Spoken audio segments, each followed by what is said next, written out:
Good morning, good afternoon, good evening, whenever you are. This is the Silmarillion Film Project. What are we on? Is it episode 26? Is that 26, right? No. yes. Yes? 26, yep. Holy moly. Yep. This is not Dave Kale, and I think I say that every time. This is Trish Lambert. Dave is on daddy duty tonight. He may join us later, but I am joined by Corey Olson. I was going to say Christopher Olson. Where did that come from? Corey Olson, Christopher Tolkien, Corey Olson. Yeah, right. Being combined together with Christopher Yeah, Tolkien. wow. That's pretty awesome. And our awesome representative team, Nick Palazzo, Marie Prosser, and Rhiannon. I don't know your last name. I just realized that. Wait a minute. Oh, wait. Cire. Is it Cire? Is that how I pronounce it? Cire, C-I-R-E? It's actually pronounced Cire. Cire? Cire. Okay. Rhiannon Cire. Cire. We learned something tonight, ladies and gentlemen. Okay, anyway, here we go. We're going to be going through some more scripts. Absolutely. I'm really excited to get back to the scripts. I've been really enjoying reading these and looking forward to talking about them some more. We did episodes 1 and 2 last time, except we skipped some bits. And then we got into talking kind of about 3 and 4, but there's some things from both of those that we didn't really get through, and we're going to come back to a bit here today. The goal is to see if we can get through 6 tonight. Not 6 this evening, but to episode 6 by the end of this evening. That's the goal. Just a couple quick announcements first. This is the last week of our fall fundraising campaign. So we have our campaign finale starting at noon Eastern time on October 19th, this coming Saturday. So I hope you'll be able to join me for that. The registration link is on the events page or on our fund page as well. Or you can, of course, just show up on our Twitch channel as well, where we will also be broadcasting there. And at our finale, we're going to be doing our drawings, our sort of special donor appreciation drawings for all of those of you who follow along with our broadcasts and donate to support, help support Signum University and keep things going.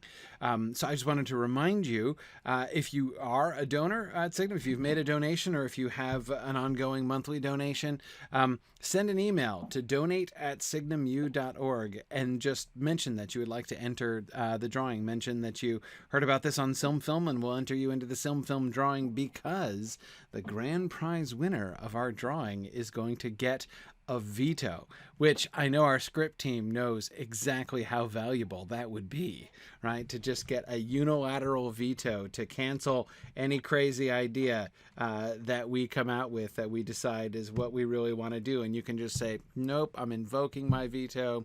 We're not doing that. So anyway, that's the grand prize, Silmfilm grand prize for our drawing. So again, donate@signumu.org, and you can enter the drawing there. Just mention Silmfilm in the email, and that's all. Anyway, so we are also in the middle of our fall regional moot season. I was just in Iowa this past weekend, enjoying Middle Moot with a whole bunch of people, which was super fun. We had a little fun film discussion there, and I was.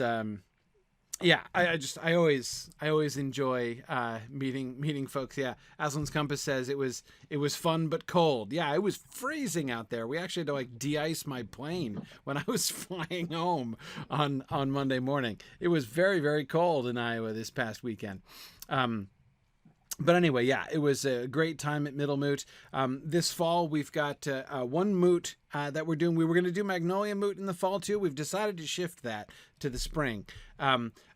That'll work out much better for the venue. So I think it's going to be a big improvement. So that's going to be in April now. But Bay Moot is still coming up in November. So we will have more full information on that soon at signumuniversity.org/events. You'll be able to find information about Bay Moot. And then, of course, in the spring, we have our full set of spring moots coming up to Texas, Los Angeles, and Orlando, and Magnolia Moot down in Charlotte, North Carolina. All that stuff is going to be happening in the spring. So lots of really great opportunities. I hope that if you get a chance, if there's a moot near you, I hope that you take the chance to come, because I love meeting folks, and it's always a really good time hanging out together. So let us talk about the script reviews. So we have our three folks from our script team with us again tonight, Marie, Nick, and Rhiannon. So, Rhiannon, you had mentioned before we started, reminded me of something which I had been wanting to do anyway, which is that we hadn't talked about the frame at all. Even though we talked about episodes 1 and 2, we sort of totally neglected the frame, which, of course, as Nick pointed out, is not the first time that we've done that. So let's start off talking about the frame. What are you guys' reflections on the frame? Were there things that you were... that you particularly liked about the way the frame came together, especially for say the first 3-4 episodes? Were there things you guys were kind of uncertain about? How did you feel about it? One of the challenges for the frame is that the inclination is to include all the characters that were ever mentioned to be anywhere near Lake Town at any point in time. And we only have a few minutes per episode. So what we really wanted to do was to give some quality time to whichever characters we did incorporate, and to kind of let the audience get to know them and appreciate them in this context, because it's very easy to be like, Gandalf, Bilbo, these are awesome characters, people will love them, but we're not putting them on screen very much, so they have to love them in the scene. you know, so that was our goal, was to kind of showcase them in a good way. We also did a lot of unauthorized world building. We developed some really interesting concepts, particularly about dwarven culture. Yes. For one thing, we were trying to figure out how, like, what the political structure of that area would look like, because you have all these clashing cultures here. Right. And one thing we came out with was this idea that while, dwarven tradesmen are like self-contained, right? They own their own shops and all that. The mines belong to the king. Okay. Right? And so like stuff that's brought up from the mines belongs to the king, which means that tradesmen then have to, instead of him like levying a bunch of taxes on them personally, right? They have to buy their supplies from him. Okay. So that's what Dan does instead of taxes? Well, on his own people. Obviously, anybody right. Traveling through down a dwarvish road, one would expect there to be a fair toll, obviously. Right. Because he also owns the roads, as the king typically does. Right. Okay. Yeah, it was really funny. I was thinking about that comment that George R.R. Martin made, recently when he was talking about Tolkien again, and was saying that, he had always wanted to know what Aragorn's tax policy was and everything. And I was kind of laughing. I was remembering that and kind of laughing about that when I was reading all the stuff about the taxes in Dale and everything. And I'm like, well, George R.R. Martin would love this, right? Yeah. We're going to get there. Yeah.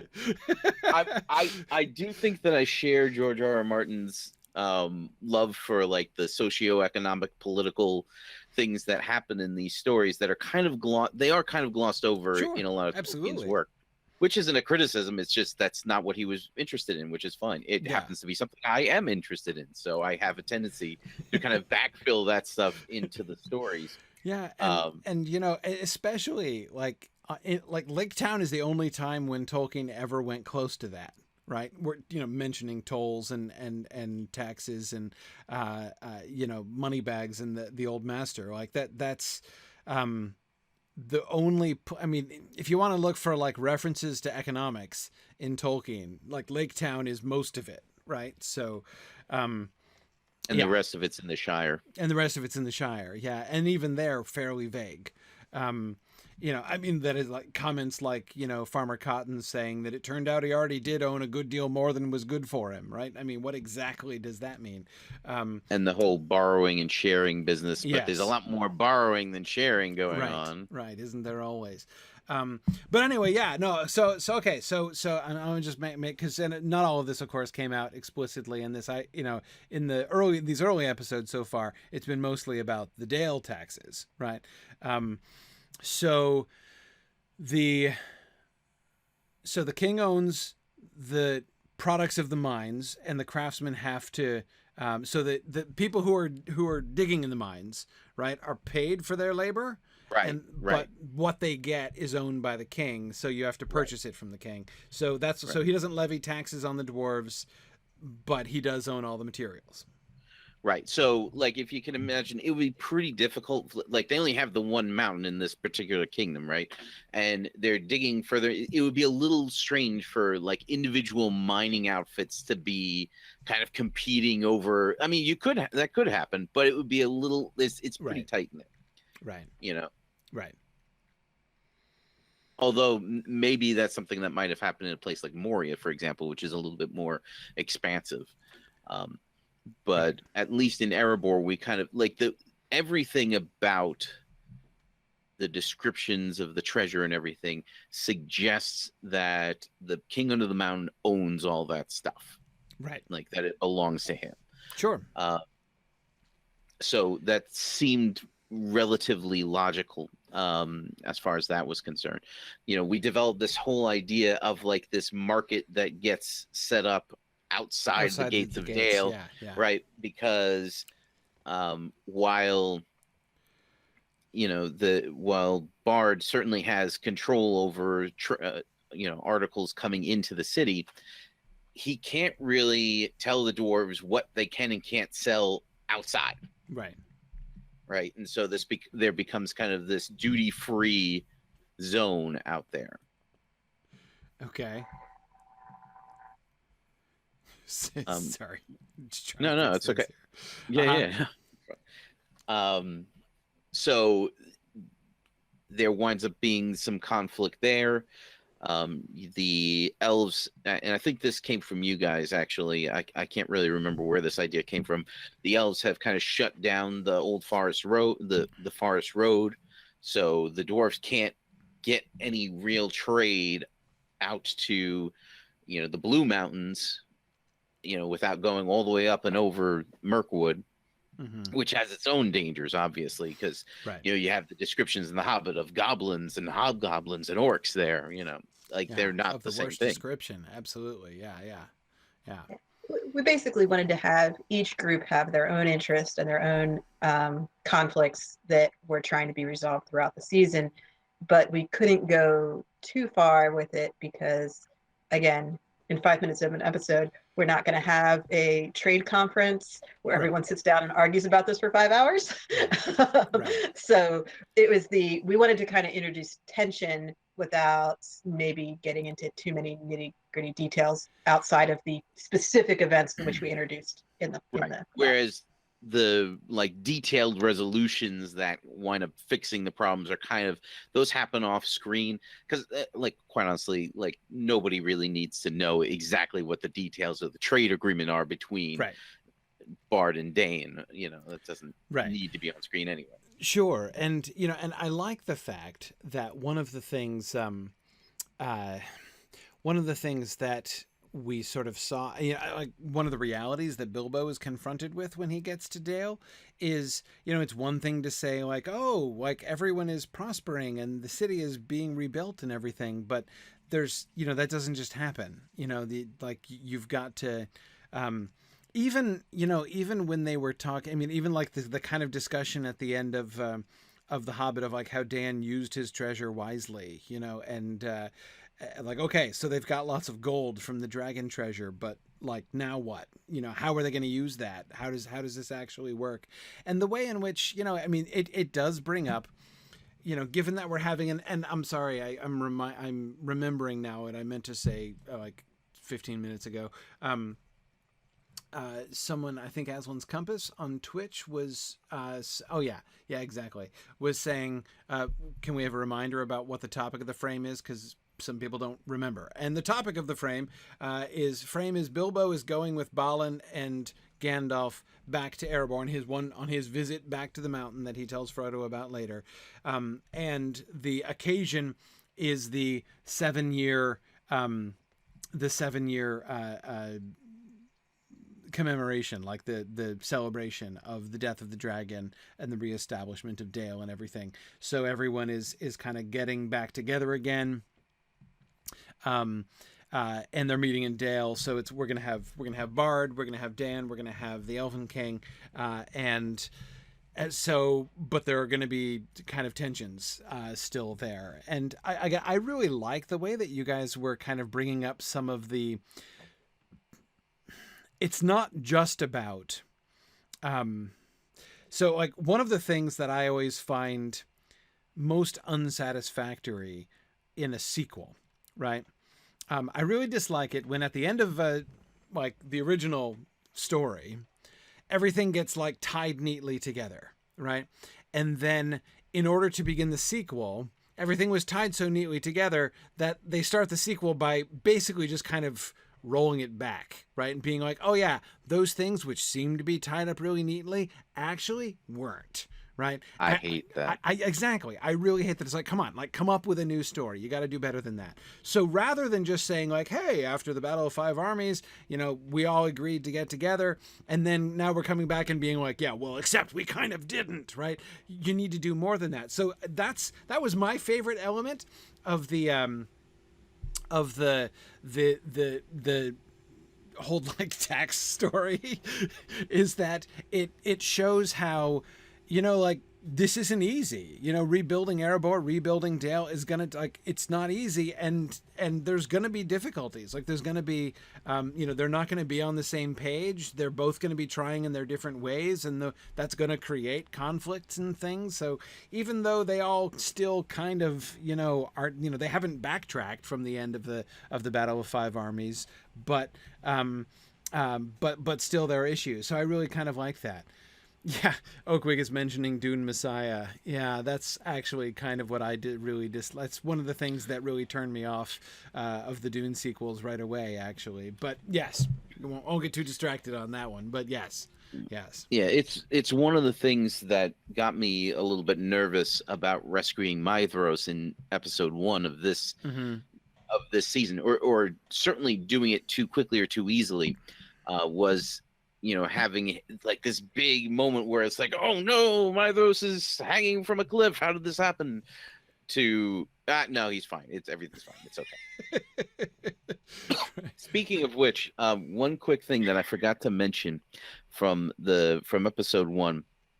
So there was a scene that we did where you first see Thorondor before he makes contact with Fingon at all, and you just see this ginormous eagle perched up on Thangorodrim, watching Fingon clutching a deer in his talons. So it shows A, that like he's scale. Huge, right, and B, like to kind of cast some aspersions, at least in the mind of the audience, as to what this guy is doing here, especially since we did a very, very quick line at the beginning where Morgoth was telling his guys to send the Watchers out, to send out their spies.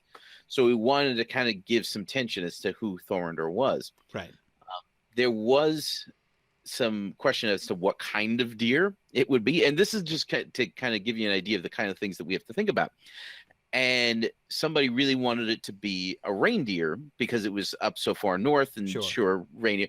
And I said, okay, yeah, it could be a reindeer. I have no problem with that, but we can't say reindeer in the outlines because we're going to send the outlines to the hosts, and we already have a problem where we're trying not to make the hosts think of the appearance of Thorondor as funny. And if it says reindeer, they're immediately going to think of Santa Claus, which is going to be hilarious. Now, the reality of the situation is that when people see a reindeer, like a real reindeer, you don't associate that with Santa Claus. Like that doesn't actually happen. No.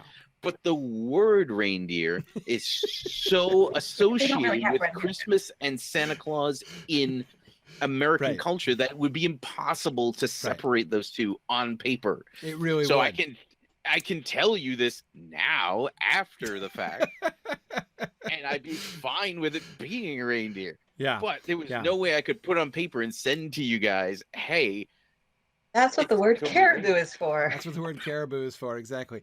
Sharon is suggesting it would be even better if it were actually Thranduil's moose mount that he was holding in his, you know, like the Irish moose exactly would the be same. even larger than a reindeer or anything. Yeah, we just have him be a casualty in that first episode, and then we don't have to worry about him later on. But anyway, back to the episodes that we're actually talking about. Right. Good. So anyway, so frame, taxes, backstory, world building. You guys were doing. But anyway, yeah, I really liked all this stuff. Tell me about Dis. I was really interested in Dis's inclusion here, and I loved the kind of parallel to the meeting between Thorin and Gandalf that you guys did, right? When we have this unexpected meeting with Dis on the road, except it goes very differently. Right. And there's a little Lobelia in Dis also. Yeah. You know, and she's not wrong to be aggrieved. And Gandalf does kind of like yada yada her concerns, which is very Gandalf of him, you know, because like he doesn't care about money and stuff, you know. We wanted a character who had experienced loss and grief, because this is a commemoration of a battle. Yes. And we didn't want the commemoration of the battle just to be like, and on to the new world, and so sorry about those lost guys, but they don't matter. You know, like we needed someone who was living in the past in that way. And she seemed the ideal character for that, Absolutely. seeing as she lost both her sons and her brother. Yeah. Yeah. I mean, there's nobody for whom that event, you know, the Battle of Five Armies would not be, you know, there's no one for whom it would be more, you know, grievous, more just like, I mean, it was a great moment, and surely she can even she can sort of see that this was an important moment in Dwarvish history. But I mean, goodness, it was her whole family was wiped out, both of her kids and her brother. I mean, that's a huge deal. And one of the things that comes out later on is this idea of it's not just her loss of her family, but also her legacy. You know, and that's very important to the dwarves, at least in this version that we're creating, is their legacy that you know that survives them, their works, their, you know, the training that they pass on to other dwarves, and essentially that's just gone for her. Yeah, her entire life. Yeah, I mean, you think about the genealogy. You know, I sort of like visually picture the genealogy of Thorin's folk in the appendix, right, in Appendix A, and you know, like the line of, you know, the direct line of Durin just dies out, right? And then of course, well, you know, like it's not that far off. Dan is right there, and we can keep going, and so, you know, the line of kings will continue. But here's Dis is the, you know, the living end point of that lineage, right? Just as you're saying, and you know, yeah, I mean, I agree. It is a big deal. It is a big deal. And I don't know if there can be a Durin the 42nd at this point. Right. Yeah. There's real loss that has happened there. I mean, it's again like, yeah, sure, Dan's king now, and Erebor is thriving, and most everybody has lived happily ever after, but she is the reminder that, like, not really, right? There really was a cost to this, and she, yeah, she's an excellent reminder of that. So I thought that was really neat, and her, I totally bought her antagonism towards Gandalf. Like, that really seemed to make sense. People kind of, you know, it's easy to joke like the hobbits do in the Lord of the Rings about meddling, meddling in the affairs of wizards and stuff like that. But like to Dis, it's not a joke, right? I mean, this wizard came in, and it's, you know, he did all this, he arranged all this, and she still holds him responsible for it. Yeah, well, and you know, so Gandalf is, you know, he's got his eye on the big picture, but and unlike most of the other people in the circles in which he travels, he does care about the people on the ground. Sure. But, you know, Bilbo very easily could have gotten killed on that trip. Like, if certain powers that be weren't keeping a very close eye on Bilbo, it's pretty likely that he doesn't make it out of the, you know, the first couple of scrapes that they wind up in. Yes. Yep. Yeah, and some of the hobbits who went in adventuring with Gandalf were never seen again, and you know, whoops. So yeah, we wanted to kind of show that Gandalf is a good guy, but there's a cost to his plans, and not everyone agrees with what he did. That's right. Right. Yeah, no, that's great. I think that's really important. Yeah, Tony says he's perilous. Gandalf is. Yeah, I mean, yeah, it's no joke going off into the blue with Gandalf the Grey, right? Mm-hmm. Mm-hmm. Yeah. Now, the frame got really heavy in episode 4 because, like a moron, I suggested a format for this episode which shouldn't really work, if I'm honest. Like, it was one of those moments where, like, I was like, hey, this is a cool idea. And then as soon as I typed it out and sent it to you guys, I was like, oh, that's a terrible idea. That's the worst idea I've ever had, because it's going to wreak havoc with the structure of the episode because you can't have the same characters all the way through. So the solution was to basically turn it into a clip show, right? Instead of having so now clips show also requires a framing device, right? This happens a lot in sitcoms when the characters are talking about something that's affecting them now, but we're showing clips from past episodes, right, to strengthen what the drama of what they're talking about. And this is obviously not quite the same thing, because we're seeing things that are, as far as our main story is concerned, in the present day, in air quotes. Mm-hmm. Mm-hmm. So we were basically framing that with the frame that we have, right? And using that using the bits from the main story to kind of strengthen what we were talking about in the frame. Right. Yeah, I was a little surprised at how we cut to the frame from because we're starting off with Thuringwethel's fly around, right? Right. At the beginning of this. And then one thing that made me uncomfortable, and I wasn't sure whether my discomfort was a thing that you would approve of, in fact, if it was a good thing or not. But I was a little uncomfortable with the juxtaposition of Thuringwethel and the ravens, right? Because you don't actually see Thuringwethel. No, you don't. You see from her point of view as she's flying through the clouds. Right. But you never actually see her until the very end. Right, exactly. No, yeah. So, but it's kind of like how in the frame for season 1, occasionally we had to equate Melkor's point of view with, say, 10-year-old Estelle. Right. Where it's just like, that's an awkward juxtaposition. So same idea. Yeah. Right. Yeah. The ravens being good guys, Thuringwethel being a bad guy. The reason we have it is for the visual of flight.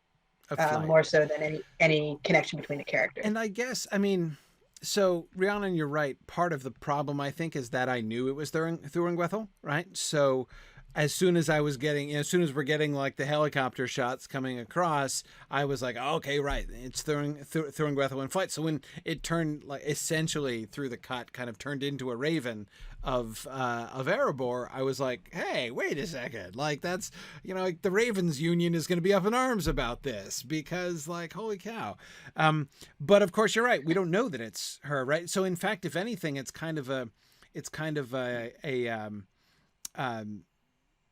bit of misdirection on our part, right? Because we're trying to save the surprise for the end. Yeah, exactly. Yeah. And especially have ravens appear in a lot of the other right before the flyover. Exactly. There'll be a raven that shows up, or you'll hear a raven or something. So really what I'm trying to do is, for people who are watching this for the first time and don't know that the thing causing the flyover shots is actually Thuringwethel, they'll think it's just more raven point of view in the main story, like it is in the frame. But then at the end, they'll realize that it was Thuringwethel the whole time. Right, especially since, I loved that business with Anail and his messenger raven, right? So that, because that gives full justification, right, for the viewer to think that it's probably a messenger raven. Like the flying shots that we're getting are like the messengers going back and forth between, the Lords of the Noldor and such like. only to find out at the end that it was actually Thorin Gwethel. So I think that does work. I was uncomfortable, but again, I think my discomfort is really just because I already knew the secret. So,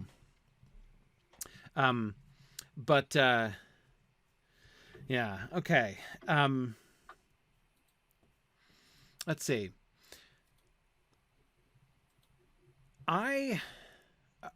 So here's one question I had about the frame.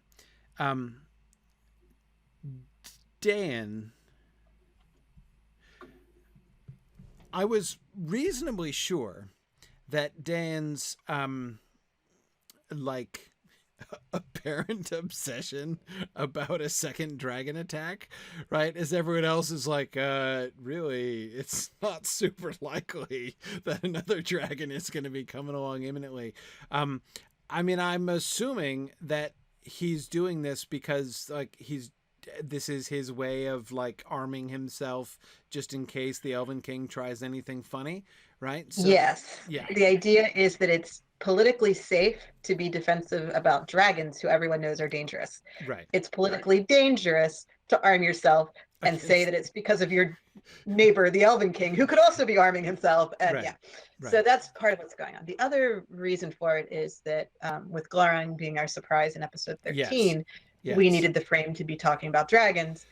It seemed the dwarves would be the ones who would be interested in this. And Dana's sitting on a giant treasure, which attracts dragons. So Right. his fear of dragons visiting him isn't completely unfounded. Like, he's not a nutcase for doing this. Right. He's just maybe going a little overboard. Yeah, and also I think that because I was looking over the script for episode 4 today, as I kind of alluded to earlier before we got started, and I think that it's possible that we could kind of walk him back a little bit to, like give him a little bit more subtlety there. But I don't think it would take much. I think just some subtle changes in his dialogue would kind of take him like a couple of notches south of crazy. Yeah. Again, I agree. I mean, and Maria, as you said, it's not like it's complete. It's, he's like a complete nut job for thinking about it. But it did seem a little intense, a little kind of like obsession, a little obsessed. Where it became clearest, like that he was in fact being politically savvy rather than just a little touch crazy, was at the camp. Right, when they're actually waiting for the Elven King and the elves to show up, and that was episode 5, wasn't that? When they actually come out, or was 4 or 5 when they actually come out, and then they arrive set up in their 5. camp. Okay, yeah, so it was 5. So yeah, like at that point, when they're like, okay, we are in our armed and heavily defensible camp, and the Elven King is coming. That's when it was really, really clear. Like, okay, right, got it.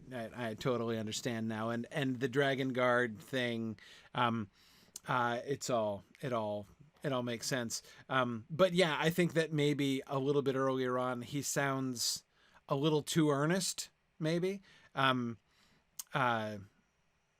But yeah, no, I agree, Nick. I think that some fairly subtle changes there could kind of pull that back in a little bit. But the Dragon Guard, by the way. Yeah, I agree. We were talking. Oh. Go on. It's fine. Sorry, Nick. Go ahead. No. Yours is probably more relevant. Probably is. Okay. Well, what I was saying was we were talking last time about how with a lot of these scripts you have to write exactly what you're planning and then sort of edit it to make it more subtle. Right. And I will say that this script for episode 4 was the very first one that I wrote. Okay. So literally the first screenplay I have written in my life. So wow, really? If this one is lacking subtlety, that's because, I've never, well, technically I have written a screenplay before, because when I was in 8th grade, I had to make a video for Spanish class, and my friend and I did a Spanish video based on Lord of the Rings. There you go. Useful experience. There we go. So it was like 5 minutes, and at the end, the Eagles came, and we were like, "Los abuelas están viniendo," which means Eagles are coming. So technically, I've written a screenplay for that, but I have never written a screenplay like this for an episode of television before. Yeah. No. So yeah, this is why. This is your first English. If any of these are less settled here, first English language screenplay. Yeah. Excellent.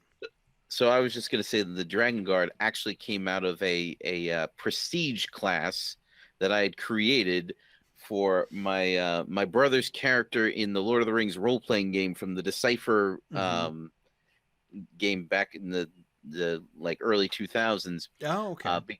Because he found an exploit in the plate armor rules so that his character basically couldn't get hurt, but I can knock him down constantly, which was a lot of fun. So I made him a deal. I said, look, I'm going to create this prestige class for you that's specifically geared to being resistant to fire damage and to being knocked prone, but you have to give the exploit of the plate armor rules. And so that's that. And I called it the Dragon Guard, and that's where the Dragon Guard come from. No, I think it's I really like the Dragon Guard, you know, the concept of the and again how it the very name is itself a kind of you know, blind, right? Like, oh, you know, we're this is the guard to guard against the dragon, obviously, like it's right there in the name, right? Yeah. So I like that. I like that. It's like when political movements name themselves after a completely innocuous thing and say, no, like we're against bad stuff. We call ourselves Organization Against Bad Stuff. So therefore we are obviously the good guys. Right. Exactly. Yeah, no, I like that. And I thought so what's the other questions that I had? Oh, I loved the meeting between Bilbo and Celeborn's sister. I loved that. I thought that worked just wonderfully, and I was delighted. And this was episode 5, and I was right. No, yeah, because it was the Aderthad. That would have been episode 5. Yeah. I was just delighted to have this like brief return to like an actual storytelling frame. Right. You know, in which like the story of the episode is being told in the frame, you know, by someone who is there having this, you know, character crossover, you know, things that we did frequently back in season 1 and 2, but had kind of gotten away from a little bit. And I'm fine with how that's gone. But I just loved that coming back and seeing her there and having Bilbo be introduced to her. That was really fun. I thought that whole thing was really successful, and the way that it ties explicitly, you know, makes an explicit though not as strained or awkward parallel between, you know, the themes of the frame story and the themes of the, you know, the season 4 story. I thought that worked really, really well. I think we're going to get a lot more of that storyteller frame style in the Baron and Luthien season. Yes. Yeah, that makes sense. But speaking of episode 5, we should probably do that. We could talk about episode 5. No, I'm like, I want to finish the frame. Is there anything I wanted to say about the episode 6 frame? The episode 6 frame is when the elves actually come, right? And they're giving gifts to each other. Pretty sure. I think that happens Episode 5 is the one where they're giving gifts. Episode 6 is the one where they are looking at the document. Yes, the translation. And Gandalf is reading the moon letters. Right. Yes. Right. Yes. Yes. Okay. That was to have a concrete thing that could be resolved through the course of the frame, aside from these very nebulous trade negotiations and political good will towards one another. There needed to be like an actual physical thing that could be done, and that was the what that document is going to lead into for the next half of the season. Oh, and speaking of unauthorized world building, apparently we figured out what the conflict is between Mirkwood, like the source of the conflict between Mirkwood and Erebor was in the first place. That the dwarves the lack of payment. Some stuff for they built some stuff for Orifer, and Orifer wanted them to leave off part of it, and so he also left off part of the payment, which they've been mad at him ever since, because, you know, we were perfectly willing to do this job to get it done, but you just decided that you didn't want to go through with it anymore. That's not our fault, is it? Yeah. I mean, that's, of course, a wonderful moment where, in The Hobbit, the rather vague reference to the old trouble between the elves and the dwarves is, of course, vaguely recycled from the Silmarillion tradition, but doesn't actually match the Silmarillion tradition, and of course we wouldn't want that anyway, since we're telling both stories, both the story of Thingol and the dwarves and the story of Erebor and Thranduil. So I liked how that worked out, actually. I thought that was, and I liked how it was Orifer, right? That makes sense historically. I mean, it means it's an old grudge, right? Because Orifer's been gone for a while. It also means that Thranduil may not have known what happened also. Yes, exactly. Yeah, so the dwarves can be Moria dwarves, not necessarily Erebor dwarves. Like it allows plausible deniability on all sides here. Yes. And also, the opportunity for, like, are the dwarves being a little bit out of control and obsessive in holding this grudge for this old thing? Like, yes, but, like, were the elves in the wrong? Quite possibly, right? So, it's, it is important, for something like that to be able to kind of see both sides of it, right? Yes. Yeah. Yes. Okay. So that was good. The solar eclipse, or the lunar eclipse, sorry. Yes. Lunar eclipse, we're thinking like a red moon eclipse kind of deal. I think that we were, oh gosh. So basically the eclipse in the main story is the solar eclipse. Yeah. Right. Yeah. But for the moon runes, I believe it was a lunar eclipse, right? Yeah. Yes. Yeah. It was a lunar eclipse. Yes, it was. Yes, red moon. So a red moon, lunar eclipse. Okay. Of course, we have to make sure that it would be hard to read moon letters by the light of an eclipsed no moon whatsoever. Right? I mean, yeah, it yes. would be. That would be. I mean, of course, even if it were like, like a half eclipse or a 2/3 eclipse or something, yeah, it would still have an effect. But yeah, I think like the sort of red moon thing is like would provide light and an altered light, right? So that would be. Apparently, this is an extremely secure document. Extremely. I mean, man, was that secure? Absolutely. Like, they better get a transcription of this now while the iron's hot. Yeah. I'm not going to get too many chances at that one. Yeah. And Gandalf just happens to know that that's the kind of moon and event that you need to read those moon letters, and it just so happens that it coincides with this event. So there's some very nice coincidences going on there. Yes. Yeah. Because, of course, that sort of coincidence never happens in Tolkien's work. Absolutely. Especially not 100 years ago, last Thursday. Yeah, exactly. No, that struck me. I mean, I don't know. I was kind of feeling like I'm not sure how a general audience would respond. I thought it was hilarious, I mean, because it was a kind of over the top. It was a very kind of gentle, having fun with the luck tradition in The Hobbit, right? Because you guys even mentioned it explicitly in the, Gandalf in his dialogue mentions the luck explicitly.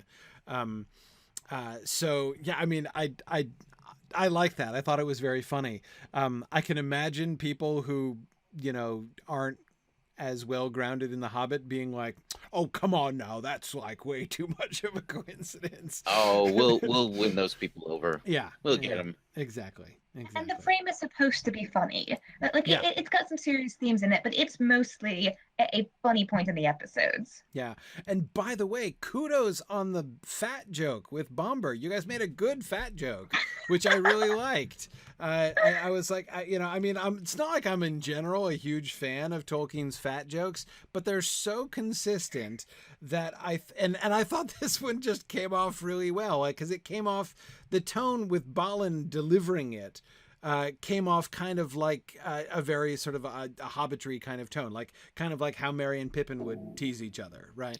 Yeah, that fat joke was created by the thinnest member of this group. I'm just saying. But anyway, yeah, no, I thought it was great. I really liked the fact check, and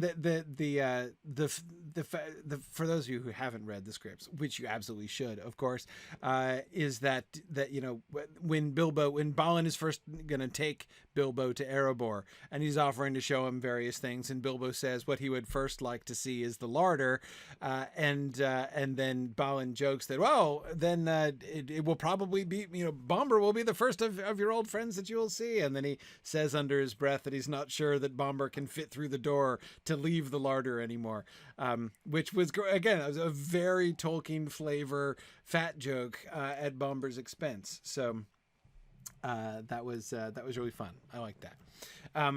Okay, good. So I'm done with the frame. We talked about 6 episodes of the frame, and I think there's a lot to see there, and I'll be interested to talk more as we move on, of course, about the growing tensions and about Bard's position. We haven't talked about Bard too much, and I'll be interested to see kind of how he continues. He's been kind of the, I don't know. He's like the straight man for yeah, the Elven King there's a lot of only sane man going on there. Yes, he's kind of caught in the middle.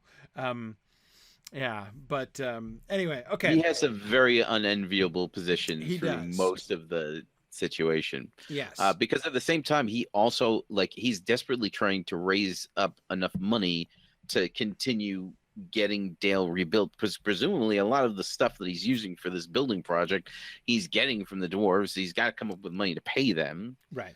Right. Absolutely. Okay. All right, so going back to then the main Silmarillion body of things, we did talk about, Maria, as you were reminding us, we talked about the Maedhros plot line, right? And Maedhros' recuperation, and I remember we talked about, even from episode 4, the tournament duel between Maedhros and Fingolfin.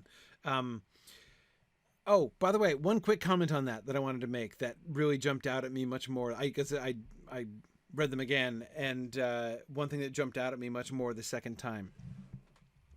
The business about clarifying that when they fight each other, they're not this is not a challenge for the kingship, right? Maedhros is not actually challenging Fingolfin. This is just for fun, everybody.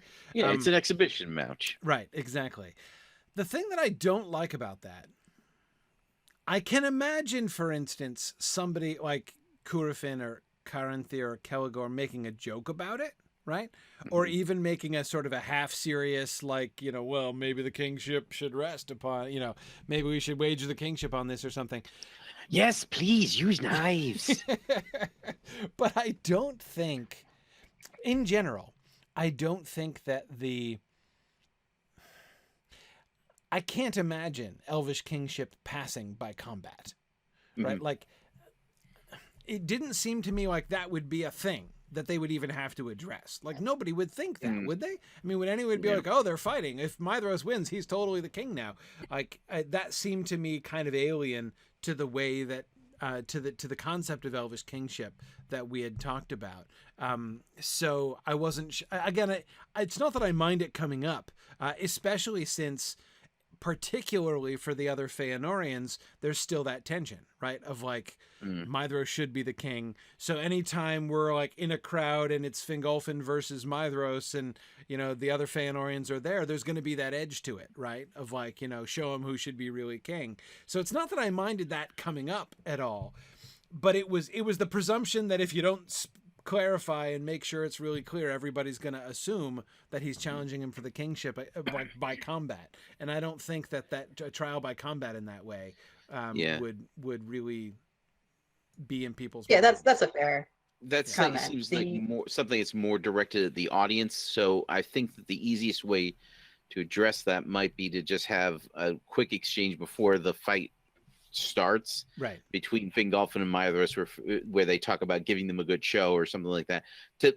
just to reiterate that it is for show to the audience without being too heavy-handed in elves telling each other things that obviously they know.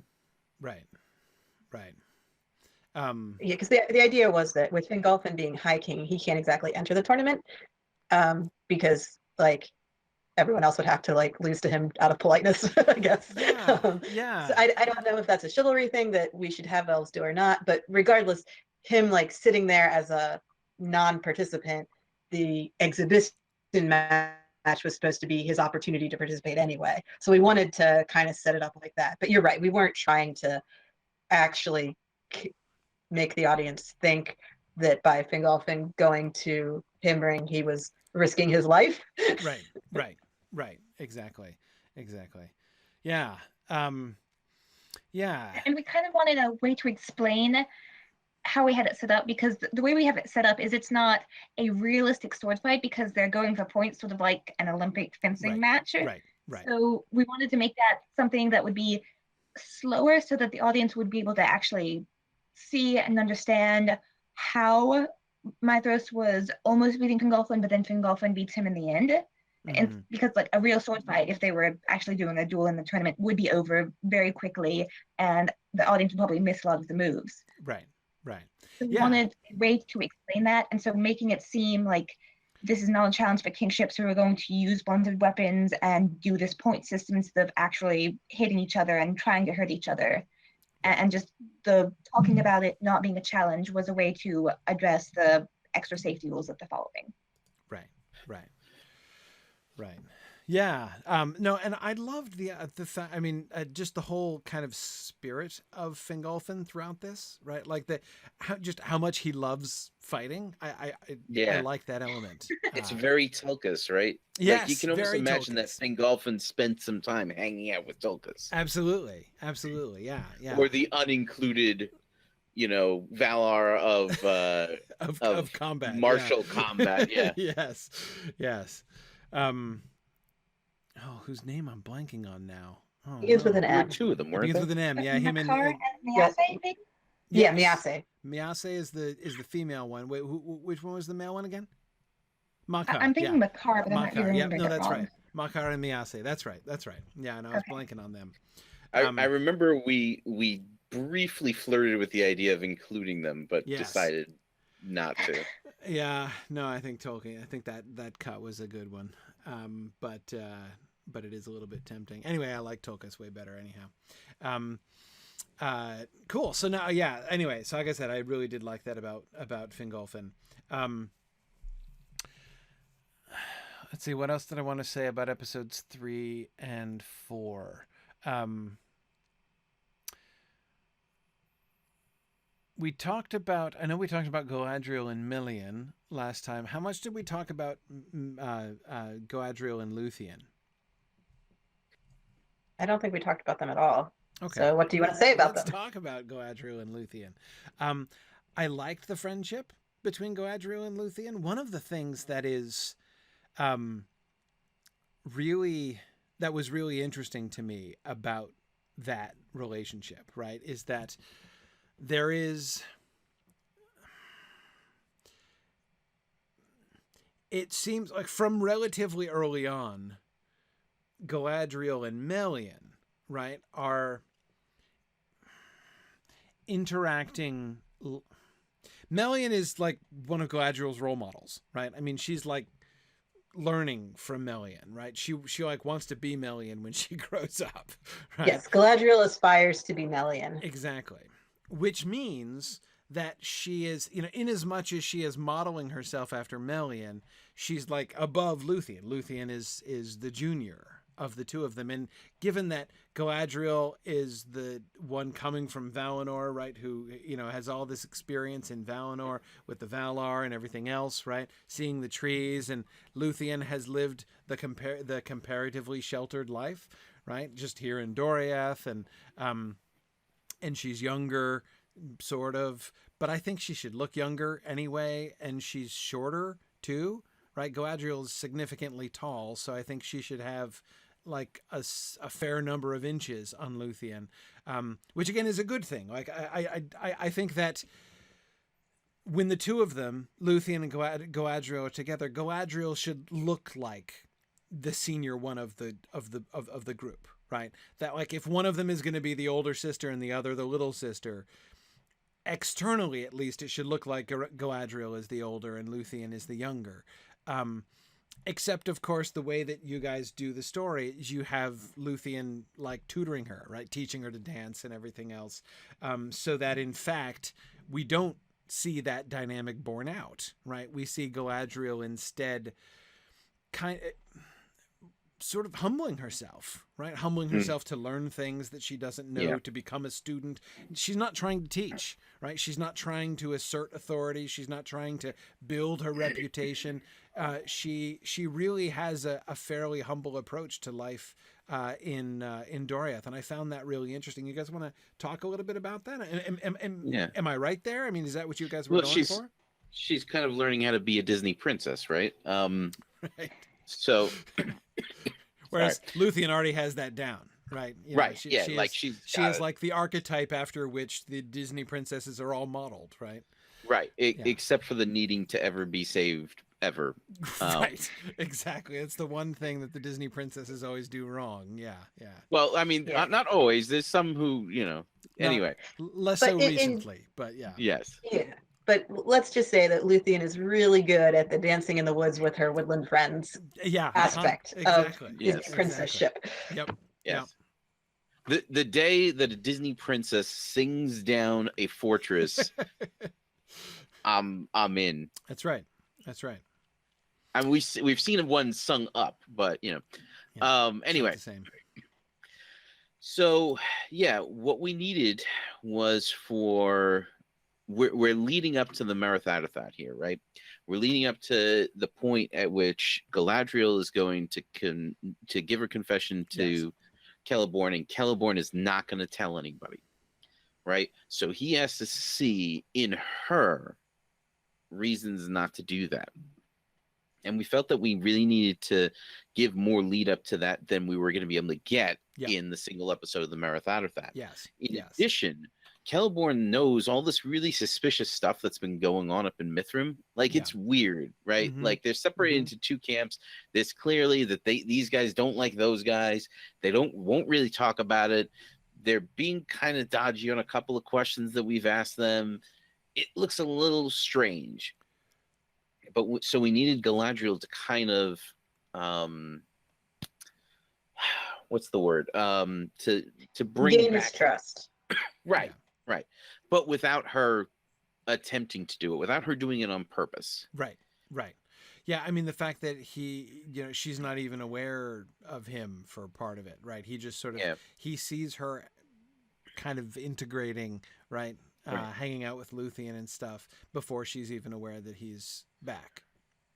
And you got to imagine that the Noldor do kind of treat the Sindar a little bit like yokels, right? Absolutely. Like, sure, they're visiting dignitaries and everything, but that like people who can't speak Sindar are like trying to talk to them in Quenya really loud and slowly every once in a while.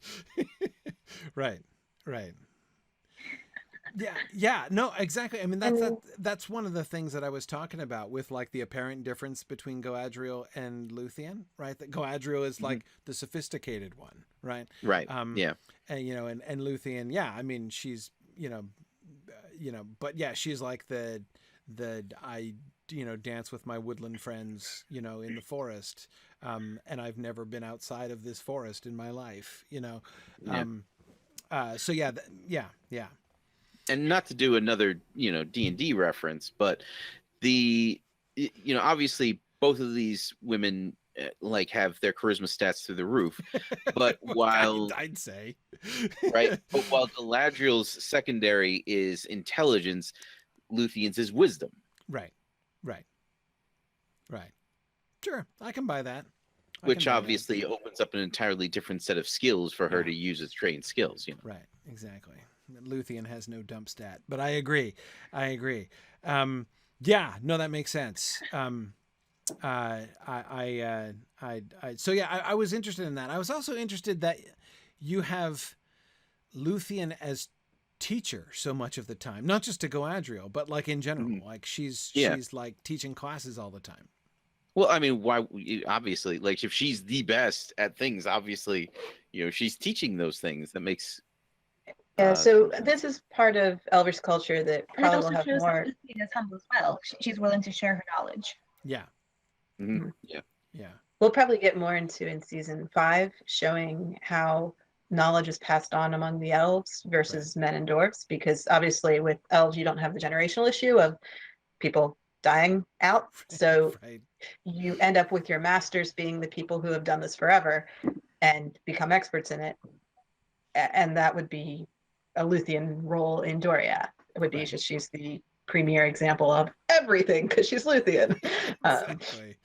But with Galadriel, we needed to show that her experience with Melian had left a lasting impact on her. Yeah. And to show what that was. Like, obviously she's upset. Obviously she's dealing with some stuff. But the humility is new.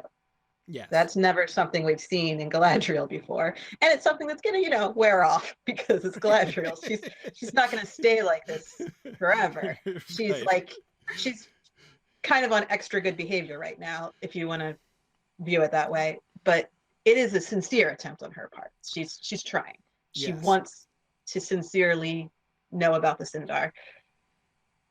Yes. Well, I really did like that. That was to me an unexpected direction of Galadriel's character, and I really liked it. Yeah. Also, she probably did not expect to meet another Ainu outside of Valinor. Also, so like her encounter with Fairy kind of rocked her a little bit. Right. This isn't something that she expected either. Right. Yeah, I mean, in a sense, thinking, right, that when the Noldor, got back to Middle-earth, they're going to be the highest authorities, right, that they're going to meet. I mean, so, like, on the one hand, we're not going to have any help from Valinor. On the other hand, we're going to be in charge, right? We'll be Valinor. Yeah, exactly. We are going to be Valinor to all those other, to everybody else who's over there. Both to the bad guys and to the good guys in different ways, right? But yes, for her to find somebody like Melian who is in that way a kind of a, not just a reminder, but like an encounter with Valinor. I agree. I think that's really interesting. As Sam would say, it's an eye opener and no mistake. Absolutely. Good. What else happens in episode 3? What am I forgetting about? It's one thing when I as before, I sort of read them all together, and so I'm sometimes blending in my memory. It has the confrontation between Caranthir and Angrod. Angrod goes to Doriath and he comes back and he delivers Thingol's message. Yeah. So it's also about the Noldor's general relationship with Doriath and where they can establish their realms. Okay. Right. So question about that. When Thingol asks Celeborn, how did they receive my message? And, and Celeborn tells him, is Melian actually rolling her eyes in the background? Like, Thingol being surprised that, I don't know. I liked how you guys handled Celeborn, right? How he effectively gives the, when he turns back around to Thingol and says, and how would you enforce that will, right? When Thingol does his like, but I was being generous, I could have told them this or that, and he's like, and how could you have enforced that? I thought he did that. That was a really good job of Celeborn sort of showing he understands how the Noldor are thinking, and there's even like a little bit of an edge of like, Thingol, don't you think this is at least the slightest bit unreasonable? It's easy to say that, right? But seriously, what's like, Melian's thoughts about it? We don't often see Thingol's people disagree with him. Yeah. In general, Beleg, Mablon, Celeborn are just gonna be like, yes, Thingol, whatever you say sounds good. You're the king. Right. Melian doesn't feel that way about Thingol. Right.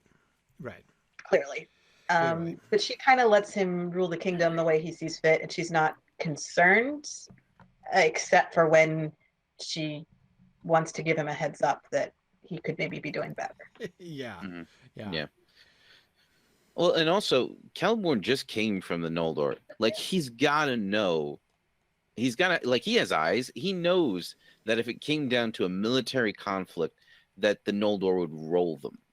Like, he's got to know that. He's got to know that. And yeah, you know, so he certainly has that in mind when he's talking to Thingol, and he's trying to encourage Thingol to be a little bit more circumspect, because, you know, like, it's fine to kind of like say that you're the one in charge. Yep. It's another to like have to enforce that on somebody who's unwilling to acknowledge it.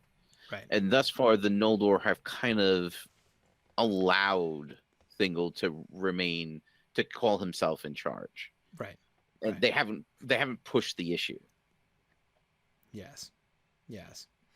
And Celeborn's discouraging him from pushing him to push the issue. Yeah. Go ahead, Rhiannon. Another thing with Celeborn and Melian is what I did was I had him, after he comes from the camp of the Noldor and comes back to Doriath, after he's just seen Caranthir insultingly call everybody dark elves, right. He comes back and he has a conversation with Melian where he talks about, I was kind of unhappy there. They were kind of mean. The Sons of Fëanor were really jerks. Right. And Melian tells him, you should go seek out Galadriel. And then he goes and he encounters Galadriel and he sees her, one of the Noldor, humbling herself by taking lessons from Luthien. And she even has that moment where they're sitting by the fountain and he sort of asks a question. He's like, well, surely seeing the light of the two trees made the Noldor better dancers than the Sindar. And Galadriel's like, no, we just had a different style. Yes. I'm not better than anyone else. And so he sort of sees in Galadriel this capability for them to recognize the Sindar as not lower than them, but equal in a different way. And that's sort of what changes his mind. So in between talking to Melian and talking to Thingol, he changes how he wants to inform the royalty of Doria about the Noldor and their reaction to Thingol's message about where they could live.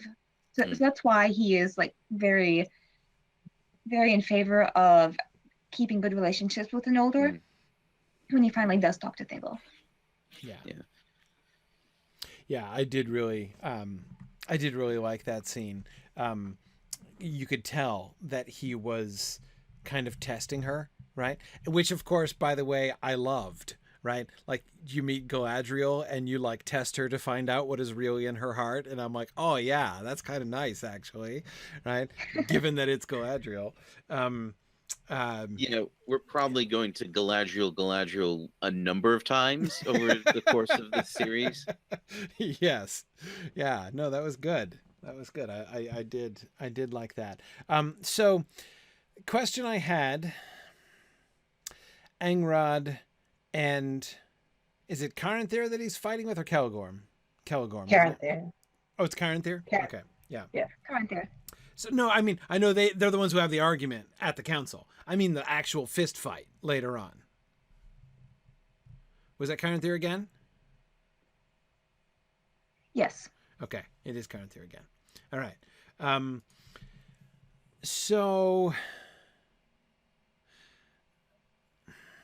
I wasn't sold on that scene. I think first and foremost from a cultural standpoint, again. Like, it felt very familiar. It felt too familiar, right? Like, the, two guys start having a fist fight and, everybody just kind of gathers around in a circle and watches, kind of cheering until somebody in authority comes to break it up. That felt really familiar. I've seen that kind of thing. I went to middle school. But I was like, would that happen? Or would that happen that way? So I wasn't 100% sold that that's how elves would behave. Exactly. Initially, sorry, you want to go ahead? No, go ahead. Yeah. Initially, we kind of envisioned it as they didn't actually make contact. Mm-hmm. Maybe in writing the script, Rhiannon felt that more attention needed to be added. But I do know that initially it was more of a Caranthir leapt towards him and Mithros and Maglor kind of yank him back while Agnor gets in front of Angrod. Right. Because there's always the issue that you can get in someone's face and shout at them when everyone is heavily armed.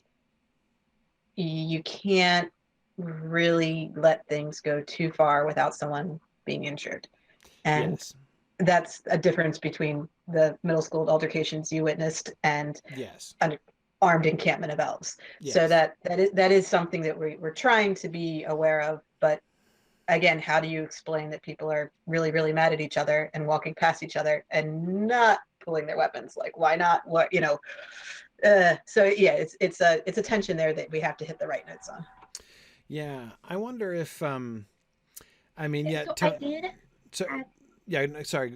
Go ahead. So I did add the fist fight that wasn't in the outline, and I did add it because I felt there needed to be more tension added.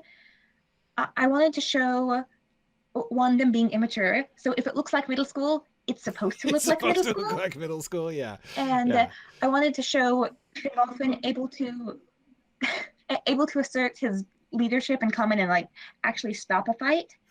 Because before he had sort of let Mithros handle his brothers, but I wanted to show Fingolfin having to step in and actually do something about this, since Mithros didn't happen to be there at the time. Right.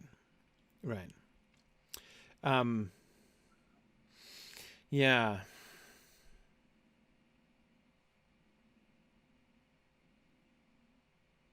I guess the fist fight itself isn't the part that I had a hard time believing.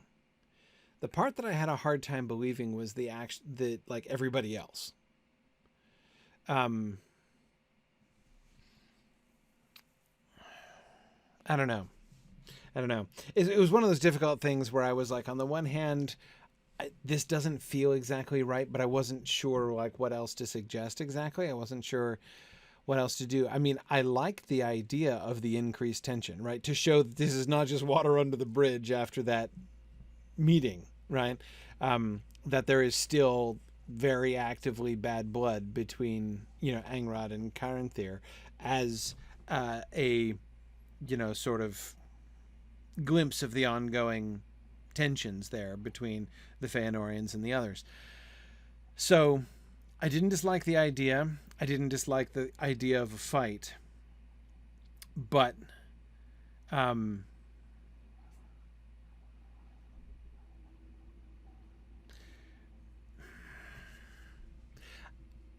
problem with who the spectators are, because I know I had Helgrim and Corfin are watching Caranthir fight, and they're not going to step in because this is Caranthir's fight. Yeah. But then I also had Ethlos and I think Ordreth watching Angrod fight. Yes. So that might have seemed odd because they're his family and his wife and his son, who are generally more in favor of getting along and reconciliation. Yeah. So maybe having them there and not trying to stop the fight before Fingolfin got there is what made it seem odd. Had it just been Caranthir fighting Angrod and the other spectators were the Feanorians and maybe Agnor, maybe it wouldn't have seemed so odd. Yes, I agree that it was definitely the spectators that were making me more uncomfortable. And Ethelos, I agree. I mean, if anyone is going, Fingolfin, of course, has the authority to come in and say, hey, everybody knock it off. But if Ethelos isn't going to say, dude, what are you thinking, you moron? Back off. Who is? If his wife isn't going to say that to him, who is going to say it to him? And especially given the relationship between them that we see and her role as his herald, right? It's not only, as wife, as herald, she's got all kinds of reasons to say, Angrod, you're being a git, don't fight the Feanorians. So yes, her not intervening at all does seem a little bit strange. It's easier to imagine Agnor not intervening than it is to imagine Ethelos not intervening. But so I'm trying to imagine one of the downsides is anytime I'm trying to imagine an alternative scene, how could the same a fight break out? We show the continued tension between them. just sort of set up differently and transpiring a little bit differently. But every time I do, I sort of feel like it requires longer build-up. Wait, sorry, one more time? Well, I was going to say, if there's going to be a fight, it kind of does need to have spectators. Like, having them go off and fight somewhere in the woods wouldn't really make sense. It wouldn't be building the kind of tension we want. Right. Now, there could be something that happens other than a fight. I'm just not sure what that would be. So I would welcome any suggestions. I think the way that the tension, like, because this is kind of a minor bit of tension that's going on here in this particular plot line. So the confrontation that takes place at Angrod's debriefing at the beginning of Act 2, right? Like, that's the reason why, you know, Maedhros and Fingolfin have to have a conversation about it. The very fact that Caranthir lunged at Angrod, and Fingolfin's got to have the idea, you know, the memory of Fingolfin, of Feanor having him at sword point, in his head when that happens, right? That's enough for him to see this armed guy going after his nephew like that. Even if it doesn't, like, even if nobody gets hit, they would have if there hadn't been anybody to stop it. So whether it breaks out into an actual fist fight or not is kind of irrelevant. Yeah. Well, I would like to clarify one thing, is that the fist fight is a separate scene from the confrontation and Angrod's debriefing. That's what I'm saying. I don't. The fist fight is like probably weeks later, because it's after Celeborn has left. So I wanted to show that there was still disagreements between the Feanorians and the other elves in the camp. Right. So I'm aware of that. That's happening you have that happening in Act 3.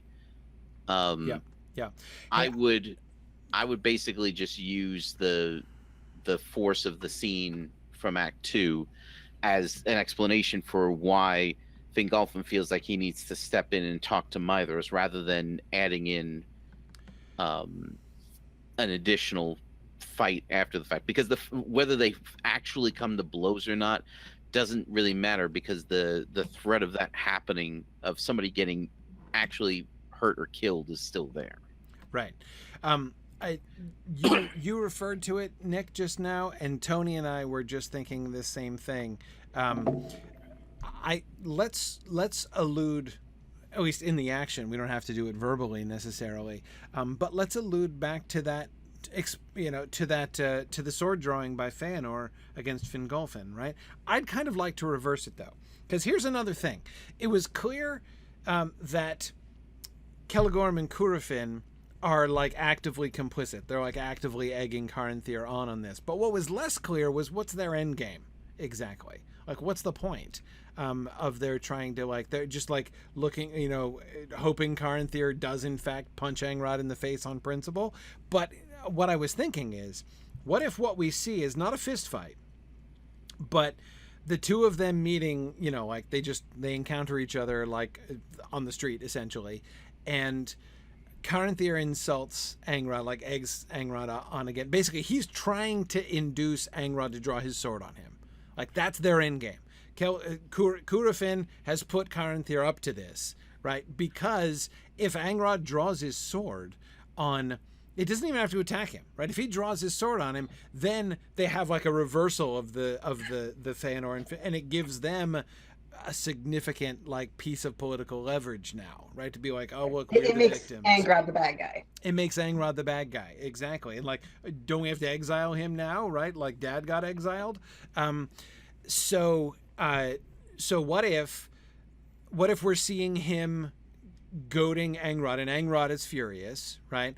And Angrod can go for his sword, and Ethelos can like try to stop him from drawing his sword, and Fingolfin can come in right then, right, as Angrod is about to draw his sword. And Fingolfin, of course, Nick, as you said, remembering full well that other situation, would be like, yeah, let's not do this, right? He would immediately see how important this is becoming, right? How this is not just there are some bad feelings, right? This is something that is on the verge of becoming a seriously big deal. And Rhiannon, it seemed like that was one of the purpose, again, to increase the tension, right? To show, again, this is not just we can all agree to disagree kind of situation. This is there's some real volatility to the situation, and being able to lean back on that earlier scene of Feanor drawing his sword on Fingolfin seems to be, I think, the logical kind of lever for us to use there. Yeah, I like that. The one thing I want to keep in the scene, though, is I want Fingolfin to clearly see that the conflict is the Feanorians' fault, which is why he goes to Maithros. He doesn't go to Finrod and say, Finrod, you need to control Angrod. He goes to Maithros and says, Maithros, you need to control Caranthir. So he should, if it's going to be that scene of them trying to provoke Angrod, Fingolfin needs to see through that and see that they're trying to provoke Angrod. Yeah, and absolutely. He should be less mad at Angrod than he is at the Feanorians. Right. Though, well, if the Feanorians have encountered Angrod in a place where Angrod is supposed to be and they're not supposed to be, then it's kind of obvious who was stepping on whose toes here. Right. So even if Fingolfin doesn't hear all the lead up to the fight, he would be able to surmise, what are you three guys doing right outside Angrod's tent, essentially? Exactly. I'm suspicious. And so I think we can give Fingolfin that insight, even if he witnesses very little of the altercation. And the altercation itself can be pretty one-sided, right? I mean, that is like, it can be Caranthir. Caranthir can do all the talking, and Angrod can be like, I'm rising above this, I'm rising above this, until he's not, right? And then he's gonna get angry. So, I definitely think we can make it easy for Fingolfin, for everybody, really, to see this was an act of aggression on the part of Caranthir. And yet Angrod almost fell for it, right? Angrod almost fell into the trap. And, so clearly Fingolfin would also want to have a talking to him, right, about controlling his temper and, like, don't you see that, like, you almost gave Caranthir exactly what he wanted and all that kind of thing. Sharon, it does sound a little bit like the Capulets and the Montages in scene 1 of Romeo and Juliet, right? The guys on the street. No one's going to bite their thumb at anybody else, though. We won't go quite that far, but... they'll just bite their thumb in their general direction. Exactly. Exactly. I mean, I also have some kind of concerns about the scene economy here. Act 3 is already... in the original outlines, it's 1, 2, 3, 4, 5 scenes long, which is pretty long. So I would just need to, like, this is one of the ones I haven't gone over in too much detail, right?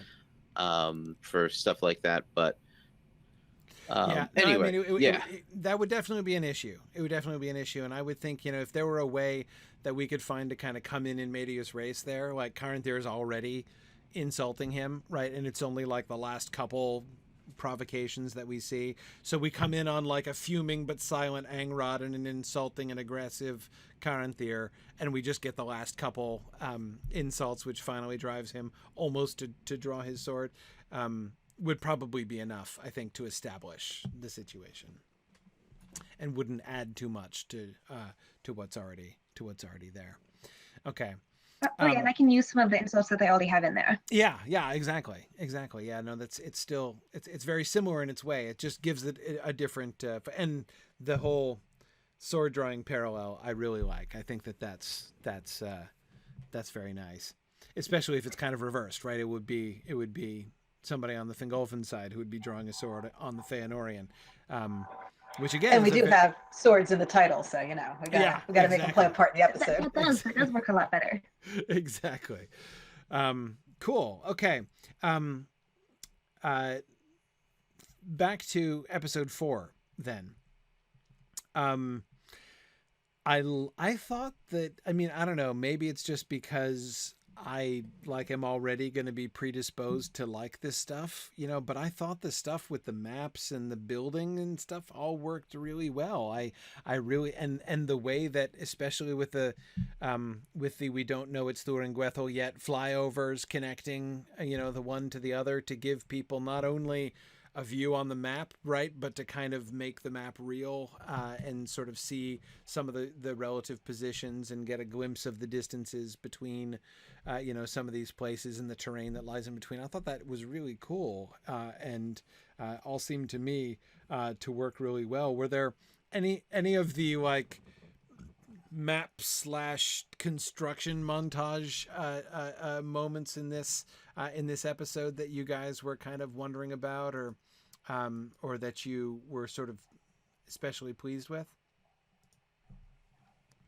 I liked that we had the opportunity for Finrod to be showing off his plans for Minas Tirith, and then for our mysterious viewpoint to see those plans. Yes. Which suggests that Sauron has inside information on Tulsarian before he attacks it. Yes. Which will not pay off until the very end of season 5, but we have set that point.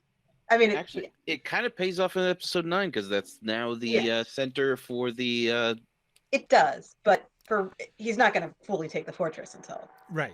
Yeah. The full payoff. That'll. Well, it's because he's not actually there. Right. That's what I mean. Like it's hinting though that that the spying is practical from the villain's point of view. So not just. Yep. Yeah. No. Because sometimes you're like, really we're spying, and like, okay, what are you spying? Like, what are you learning in your spying? Because like, what Thornwell does is she's like sits outside Himmering and watches Mythos train for weeks. Right. Yeah. Well, because that's the real concerning thing, is watching this guy just bounce back from Morgoth's torture. Like, if this guy can come back this hard, we seriously need to think about our methods here, and which of course leads into the catch and release program. Right. Yeah, there is some kind of sense of like a. About, like, yeah, sorry, go ahead.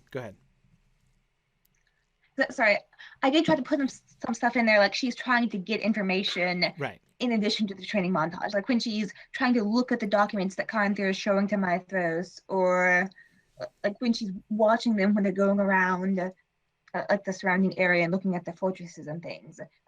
So there's like, you could argue that there's some justification for her just sitting and watching Mythos train, but we also had to have the training montage in this episode. Right. Yeah. No, the training montage it has to happen sooner or later, and it's almost like if you think about Thuringwethel staying and watching the whole thing, it's a little comical, but. That was my main complaint with this whole thing, is that most of our little spying montages were short term, so it made sense. And while I personally would have no problem sitting there watching Mythos train for weeks, point that out. I was having trouble figuring out why Thuringwethel would be interested in that. Maybe Thuringwethel shares your interest. Exactly. She seems to have zero interest in that sort of thing. It's just like this kind of like sort of fascination, right? Well, I think that the important thing to remember is that we're not actually showing months continuously on screen, that we're showing, moments over a period of however long it is. And I'm sure that Thuringwethel takes breaks to go to the bathroom. Not constant surveillance of every goes and checks out other stuff yeah. in between. I'm sure that Mythos isn't out there training for months just on end. So I'm not that concerned about that. Like, we're gonna show that time has passed, that we're viewing it from different angles, that it's not a continuous period of just Mythos learning how to beat up his dudes. One small thing that I could think about also adding to justify it somewhat is that, of course, the culmination of the time that she spends watching Mythos is of course the tournament, right? Fingolfin's visit and the tournament. If we could kind of drop the fact that that he's expecting Fingolfin to come, right? Thuringwethel would be thinking like, well, I'd be waiting here for a little while, but this might be worth waiting for, right? To make sure, because I want to make sure that I hear what Maedhros and Fingolfin say to each other. So, I don't know. I mean, I don't think that it will totally avoid being a little bit comical, but anyway, I agree, well, Nick. It didn't bother me. Fingolfin's arrival was kind of a surprise for Maedhros. Right. Yeah. Yeah, I know.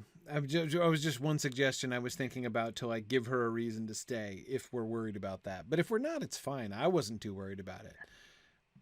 But you know what we could do is at the end when she's talking to Myron, she could say something about, and I checked in with the escaped prisoner and he looks like he's doing fine, unfortunately. Right. Or just like something she could specifically mention Maedhros so that like maybe Myron told her, and watch this guy extra closely because I want to see what happened after he escaped.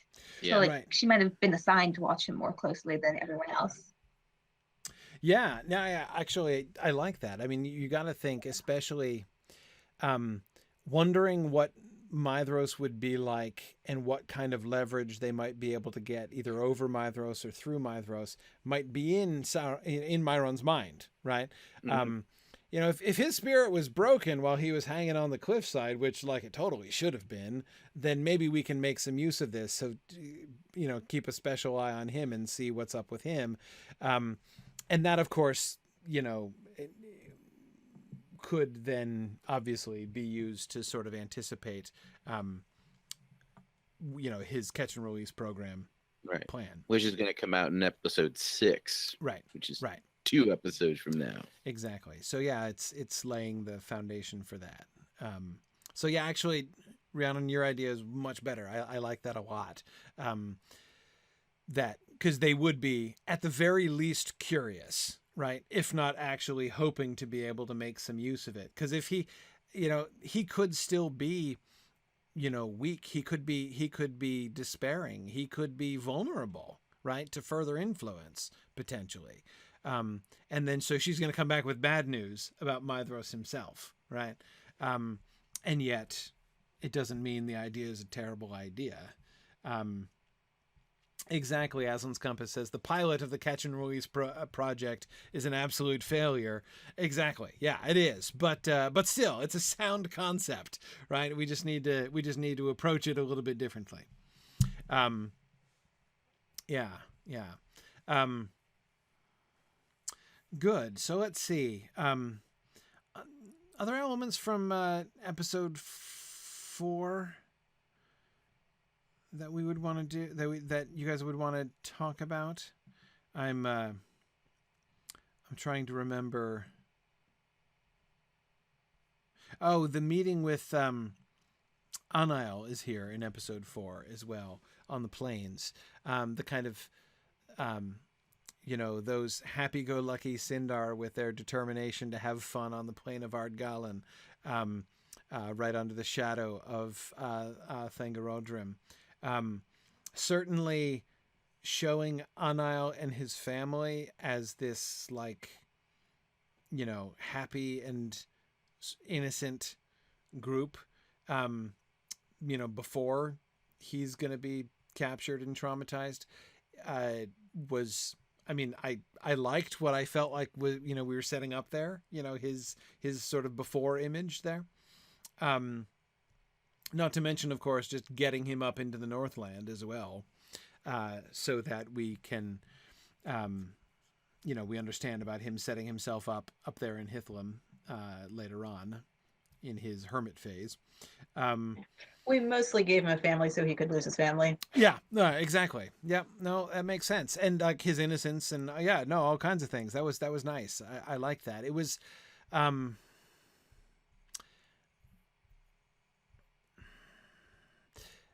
let's talk a little bit about the Noldor attitude towards that, though.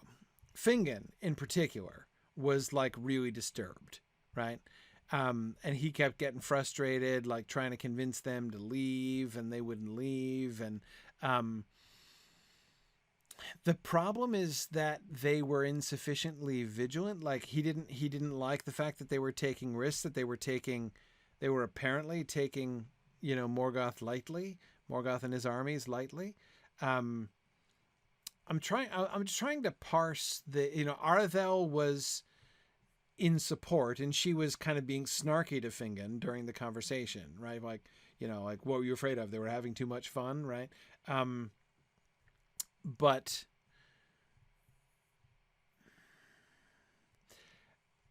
Fingon just kind of, he came off a little bit like somebody who just like doesn't like to see anybody else enjoying themselves. Like, here I am trying to be serious and like patrol and, you know, do like grown-up things, and you guys are out here picnicking, and you know, that's just not like a responsible way to behave. Yeah, but he's right though.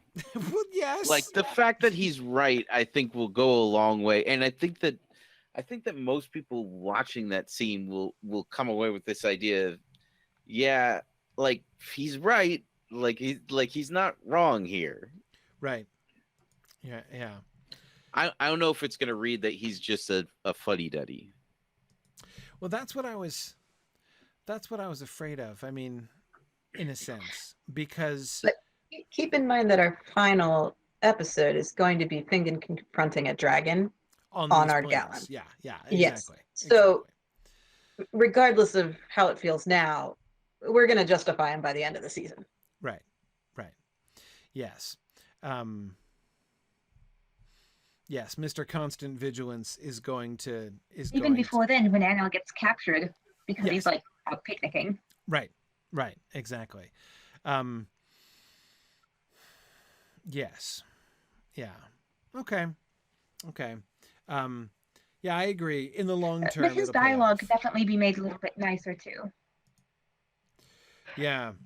Are you feeling that this doesn't sound like Fingon the Valiant? Is that the issue, that he's not being himself enough, or? It just, he kind of came off like Fingon the Stodgy is kind of how he came off in the conversation.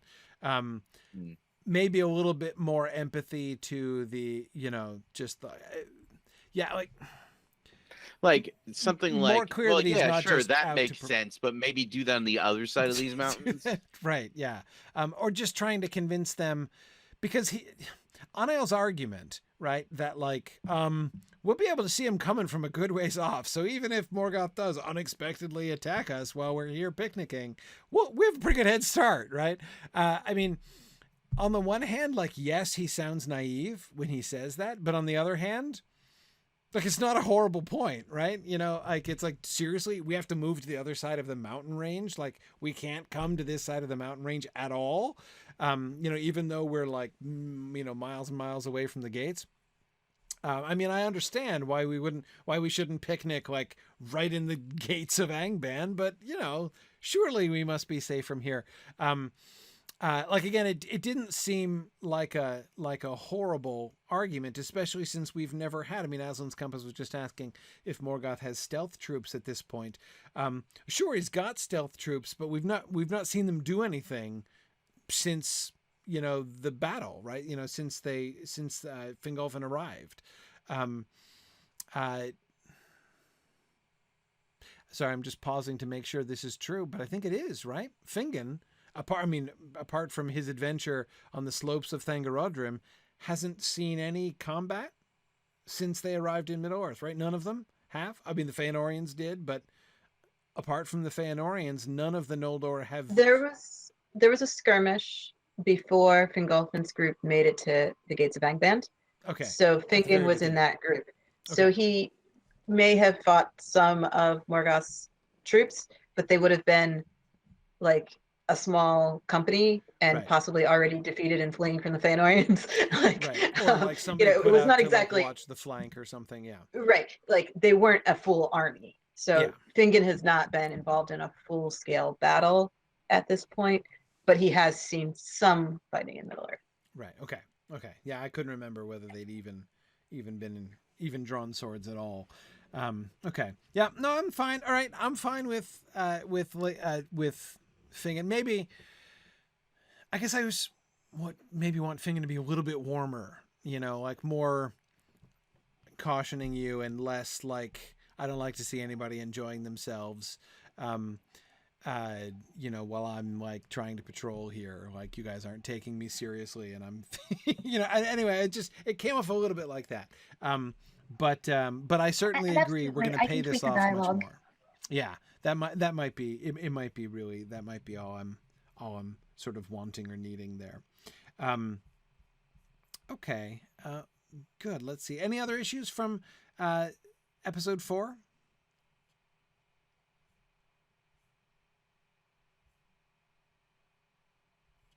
No, nothing that I can think of. Good. Well, let's talk about episode 5 then. So episode 5 is the Mereth Aderthad. And there was a lot that I really liked about the Mereth Aderthad. I thought that the overall depiction of like the Elvish partying, the very general sense that we got that the Mereth Aderthad was going to go on for a long time, like days or weeks or months, without like having to state that in explicit exposition. I thought that all came across really well. I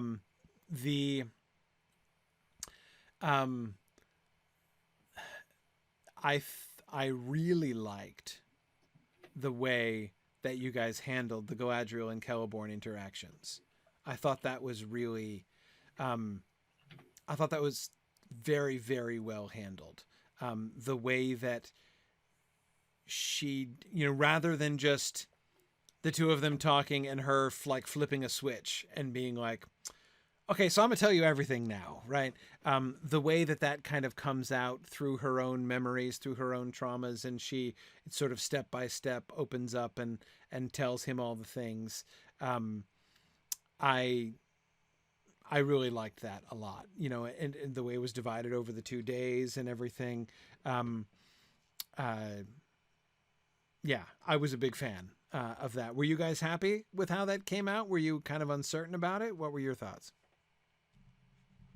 When I was writing it, I know that I was probably most uncertain about writing the like budding romantic relationship between Celeborn and Galadriel. So I'm really glad that came off well. I liked it. I really liked the progression of it.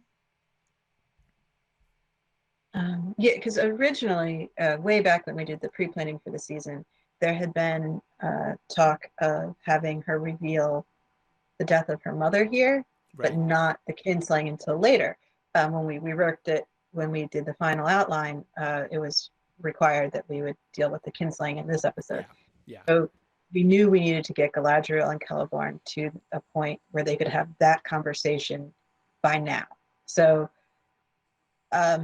my only worry was that we were selling that they had a camaraderie and companionship and understanding of one another that would justify this level of intimacy at this point.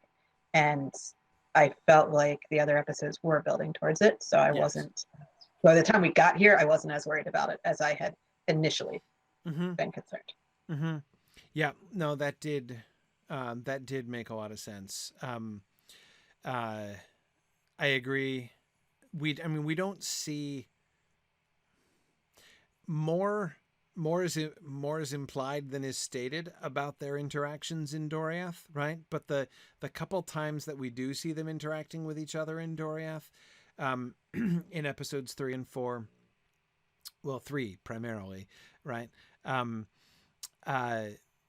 Seem to me to kind of establish the idea that they are interacting on a regular basis, right? That this is just the sort of the beginnings of a friendship that is going to be continuing. So I was really ready to believe it.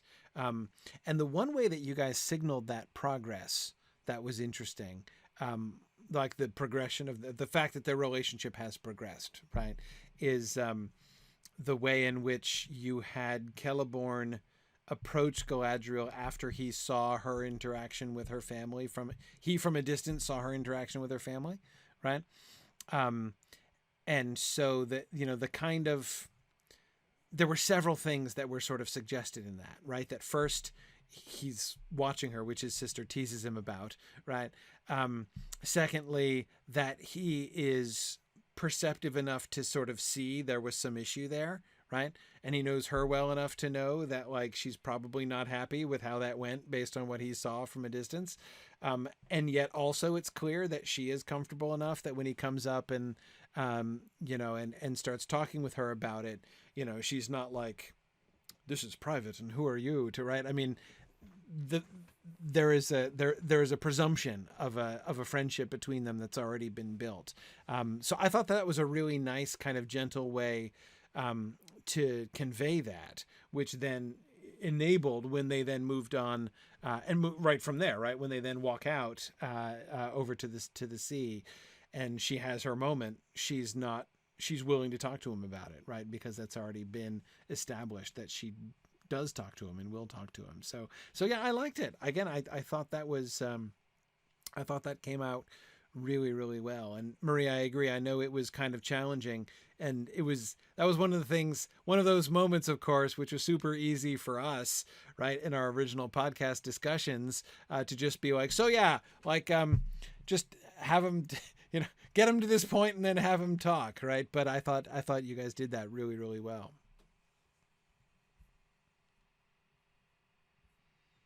One of the other things that was kind of difficult here was the integration of Thorin and Sauron into this party, and getting them to give, because basically they don't know all the answers that they would like the Teleri to know, the Sindar to know. They don't know about the kinslaying. They know about the burning of the ships. They know that Feanor, like, they've got to know that Feanor rebelled against the Valar to some degree. They know that Fingolfin's people crossed the ice. Right. Most of this stuff is stuff that except for the burning of the ships and the rejection of the Valar, the Sindar know most of the same stuff. So basically, them trying to paint it in a sinister way without having all the information, while simultaneously trying to get some of that information, was pretty tough. Yeah, that is tricky. That is tricky. So I really liked, I thought the choice of having them kind of incite arguments, the whole minstrel thing, right? The Dairon versus Maglor, who is the greatest minstrel. I thought that was kind of an inspired choice, actually, because that is that's there in the text, right? Like that there's which one of them is the greatest, who is named even before Maglor, right? But by whom and where exactly? That seemed to me a very natural kind of tension to try to exploit. So I thought that was an inspired place for them to begin. So Nick, as you say, they want to be, but they don't know enough just to spill the beans. And that, I think, by the way, is excellent. I know it makes it challenging. But of course, one obvious question that would have to be in any intelligent viewer's mind, if they knew, is, well, why don't they just tell? Like, all you have to do is go to the Teleri and go to the Sindar and be like, "Hey, kinslaying! Like, can I let me dig the dirt about the kinslaying?" Why wouldn't they? Like, what possible motivation could Myron and Thorin have for not just spilling the beans? And of course, the only good answer to that question is because they don't know about the beans. Right. And of course, this could be a very good reason why their attempt here fails. Right. Had they known about the kinslaying, this probably would have fallen apart a lot more quickly. Yes. And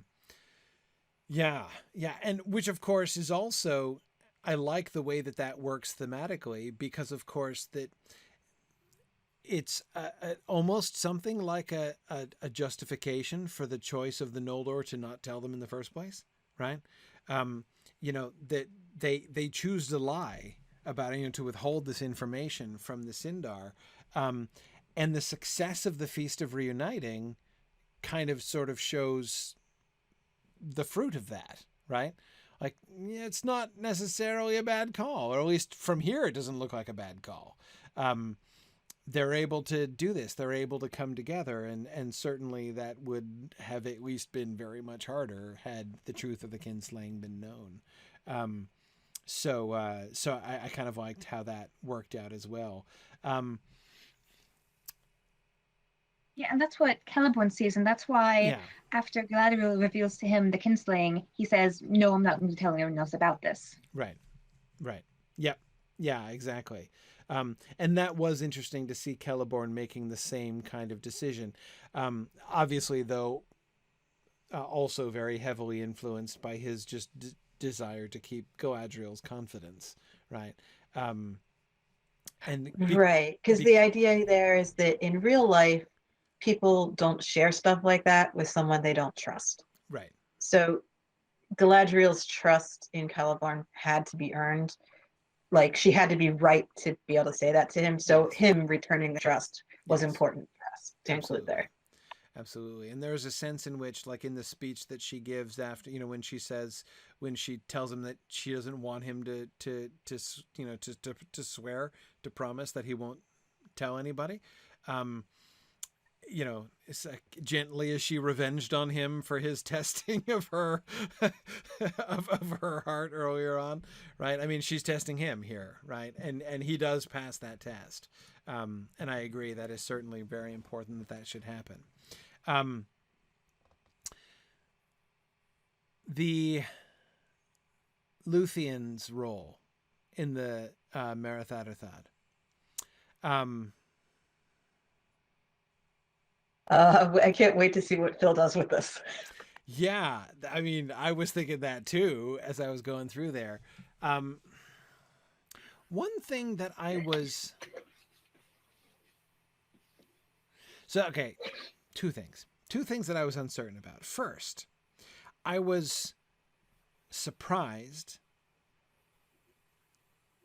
and I was interested. I was interested, but I was surprised that her impulse was like comedy, essentially, that she opposed the power of Sauron's divisive music with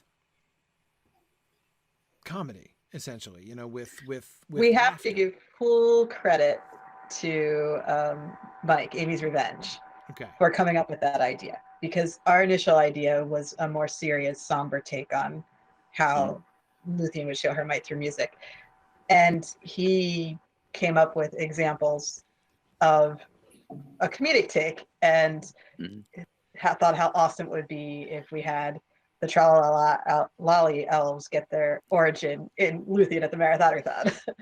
and I gotta say that, like, there's a very Tolkien thing about using laughter to dispel fear and darkness.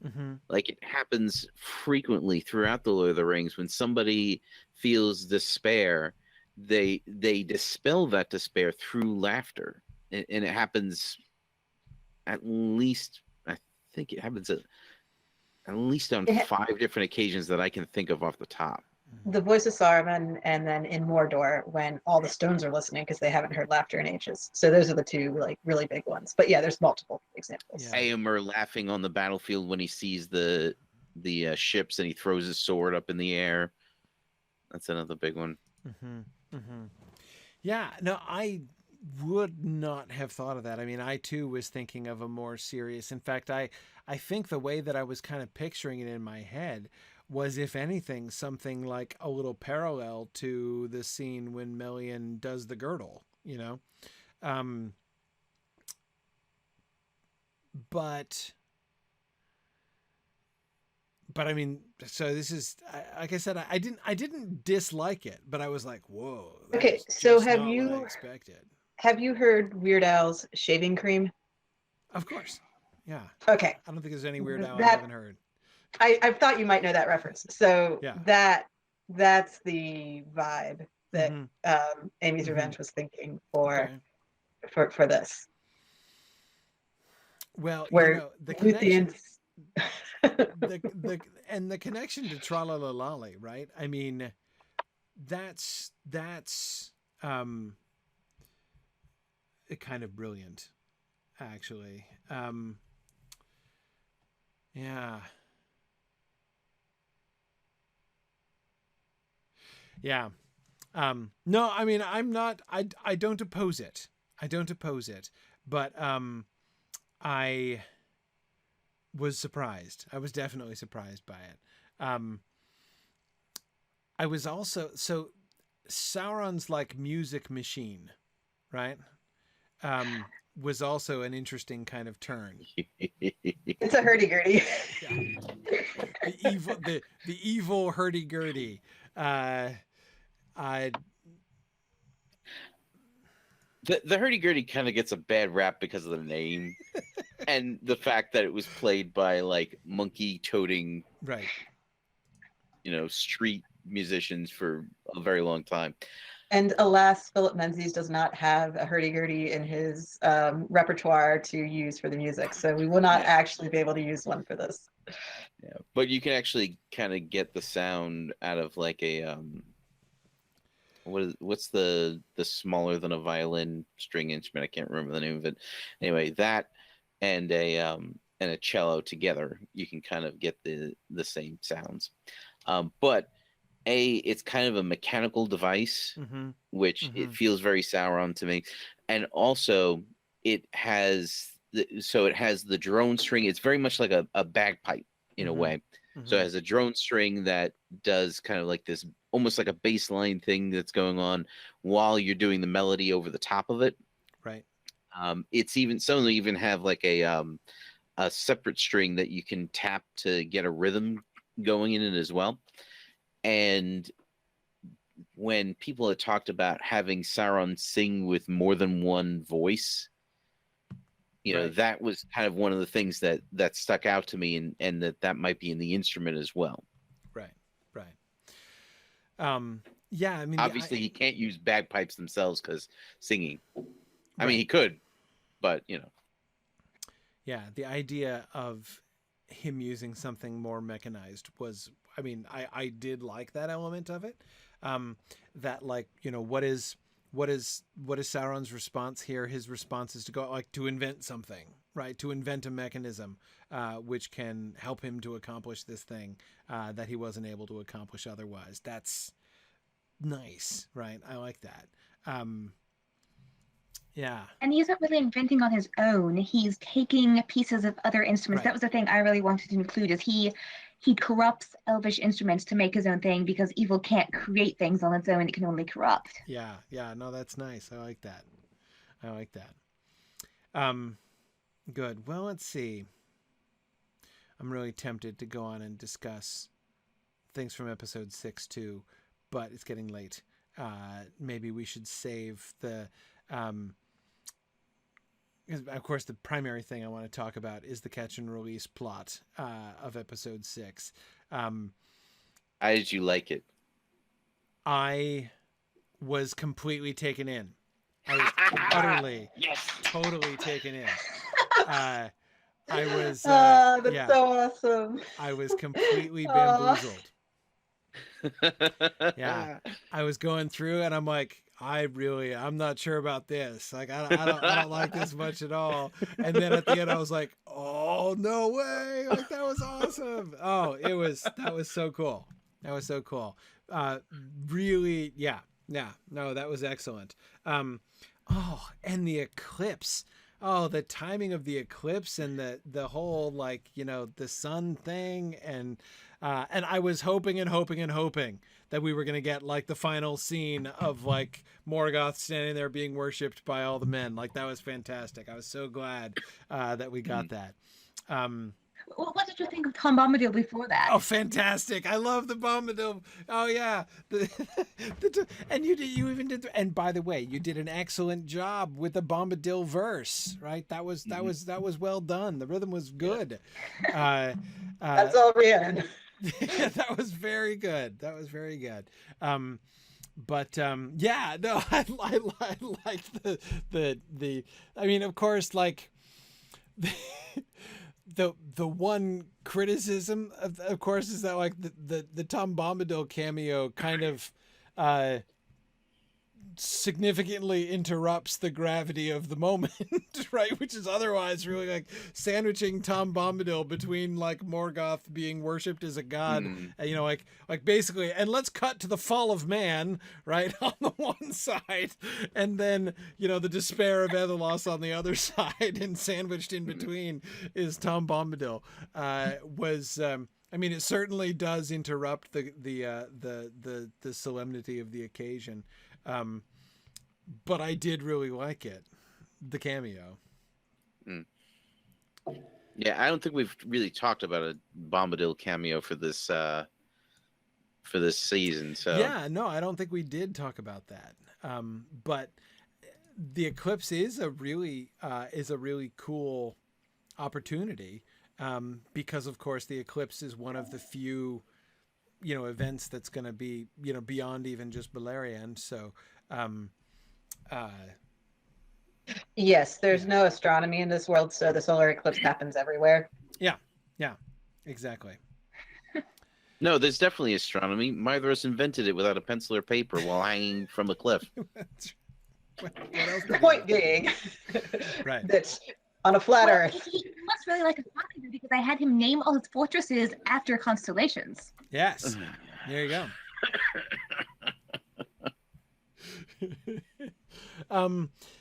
Yeah. No, I was actually thinking about the astronomy element of it, but yeah, it's challenging on a flat Earth. So therefore, it's whatever you want it to be. So yeah, that's what we went with. And having it be TV. As you like. Yeah. Somebody will write an angry blog about it somewhere, and we just hear. Yeah. Well, I mean, yes. There's things that I'm willing to not worry about when it comes to realism, and that's kind of one of them. I agree that astronomy, given again that we are still dealing with a flat world here, astronomy would be a rather peculiar place for people to get too upset, honestly. At least until the other bit of realism that we kind of had to ignore. Mm-hmm. The other bit of realism we kind of had to ignore was, how do the cats capture Angron and Nethelos when they don't have thumbs?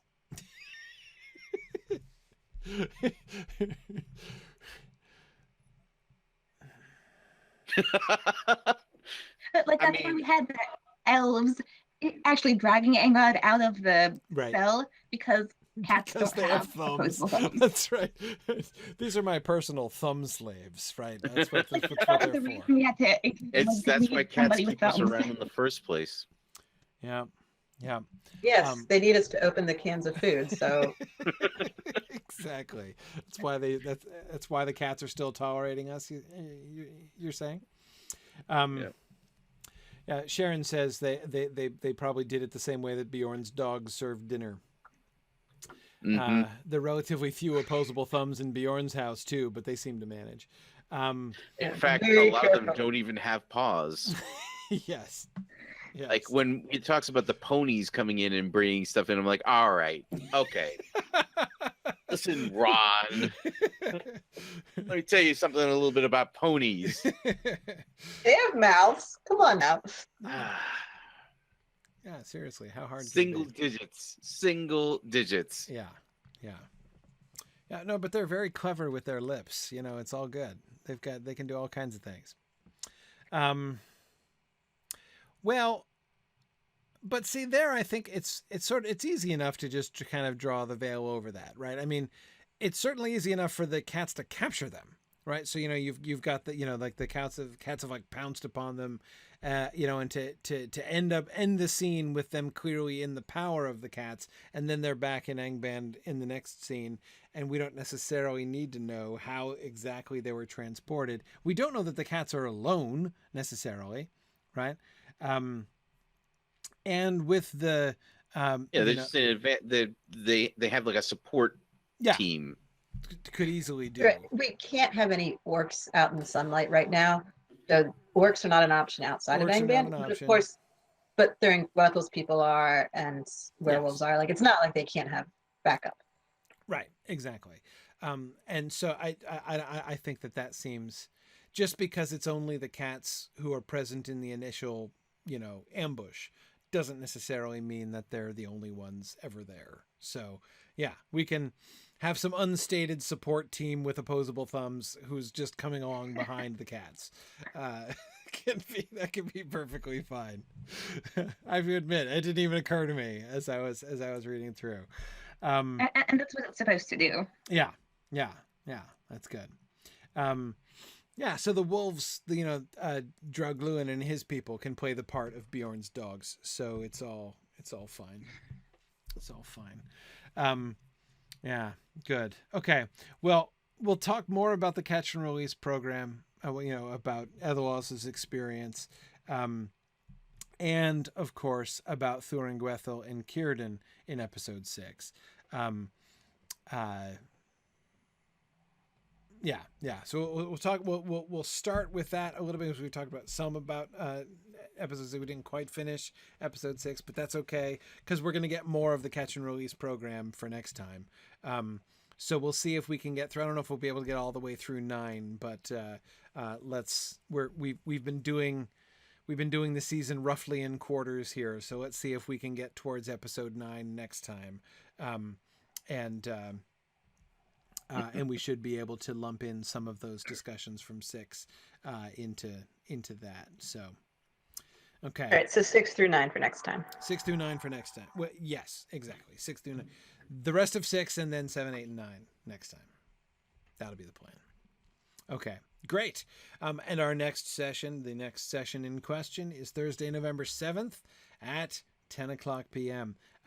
So we'll probably have 2 more episodes, at least 2 more, maybe 3, and no more than 3, but at least 2 more episodes talking about the scripts. And yes, casting nominations are in progress, so go to the message board and submit your choices for casting for the characters. We had our preliminary casting discussion when we were talking about the characters and what we were sort of seeing and imagining for those, but specific nominations are now needed, and we're going to do our casting voting, and then we'll review that towards the end of our post-season discussions here. And of course, there's still time to make some discussion board comments and things about the scripts and everything as we're moving forward. So 6 through 9 for next time. All right. Well, thank you guys so much for joining me again. I have been, and I just wanted to say again how much I am enjoying reading these scripts. They have been really, really enjoyable to read, and I've just been so impressed by so much of them. So, Rhiannon, you're doing a wonderful job with the scripts, and you guys as a team have clearly thought through these things really, really well. I am very impressed and looking forward to 6 through 9 next time. So thanks again for joining me. Thank you kindly. Thanks. All right. So we will sign off now, and we'll see you guys again in 2 weeks. So thanks for listening, and Godspeed.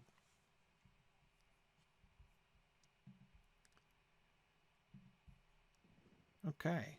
Great. Well, thanks everybody who could join us live here tonight, both on Twitch and on GoToWebinar. And we will be back. Marie, I did fix the error in the time, so that should be good.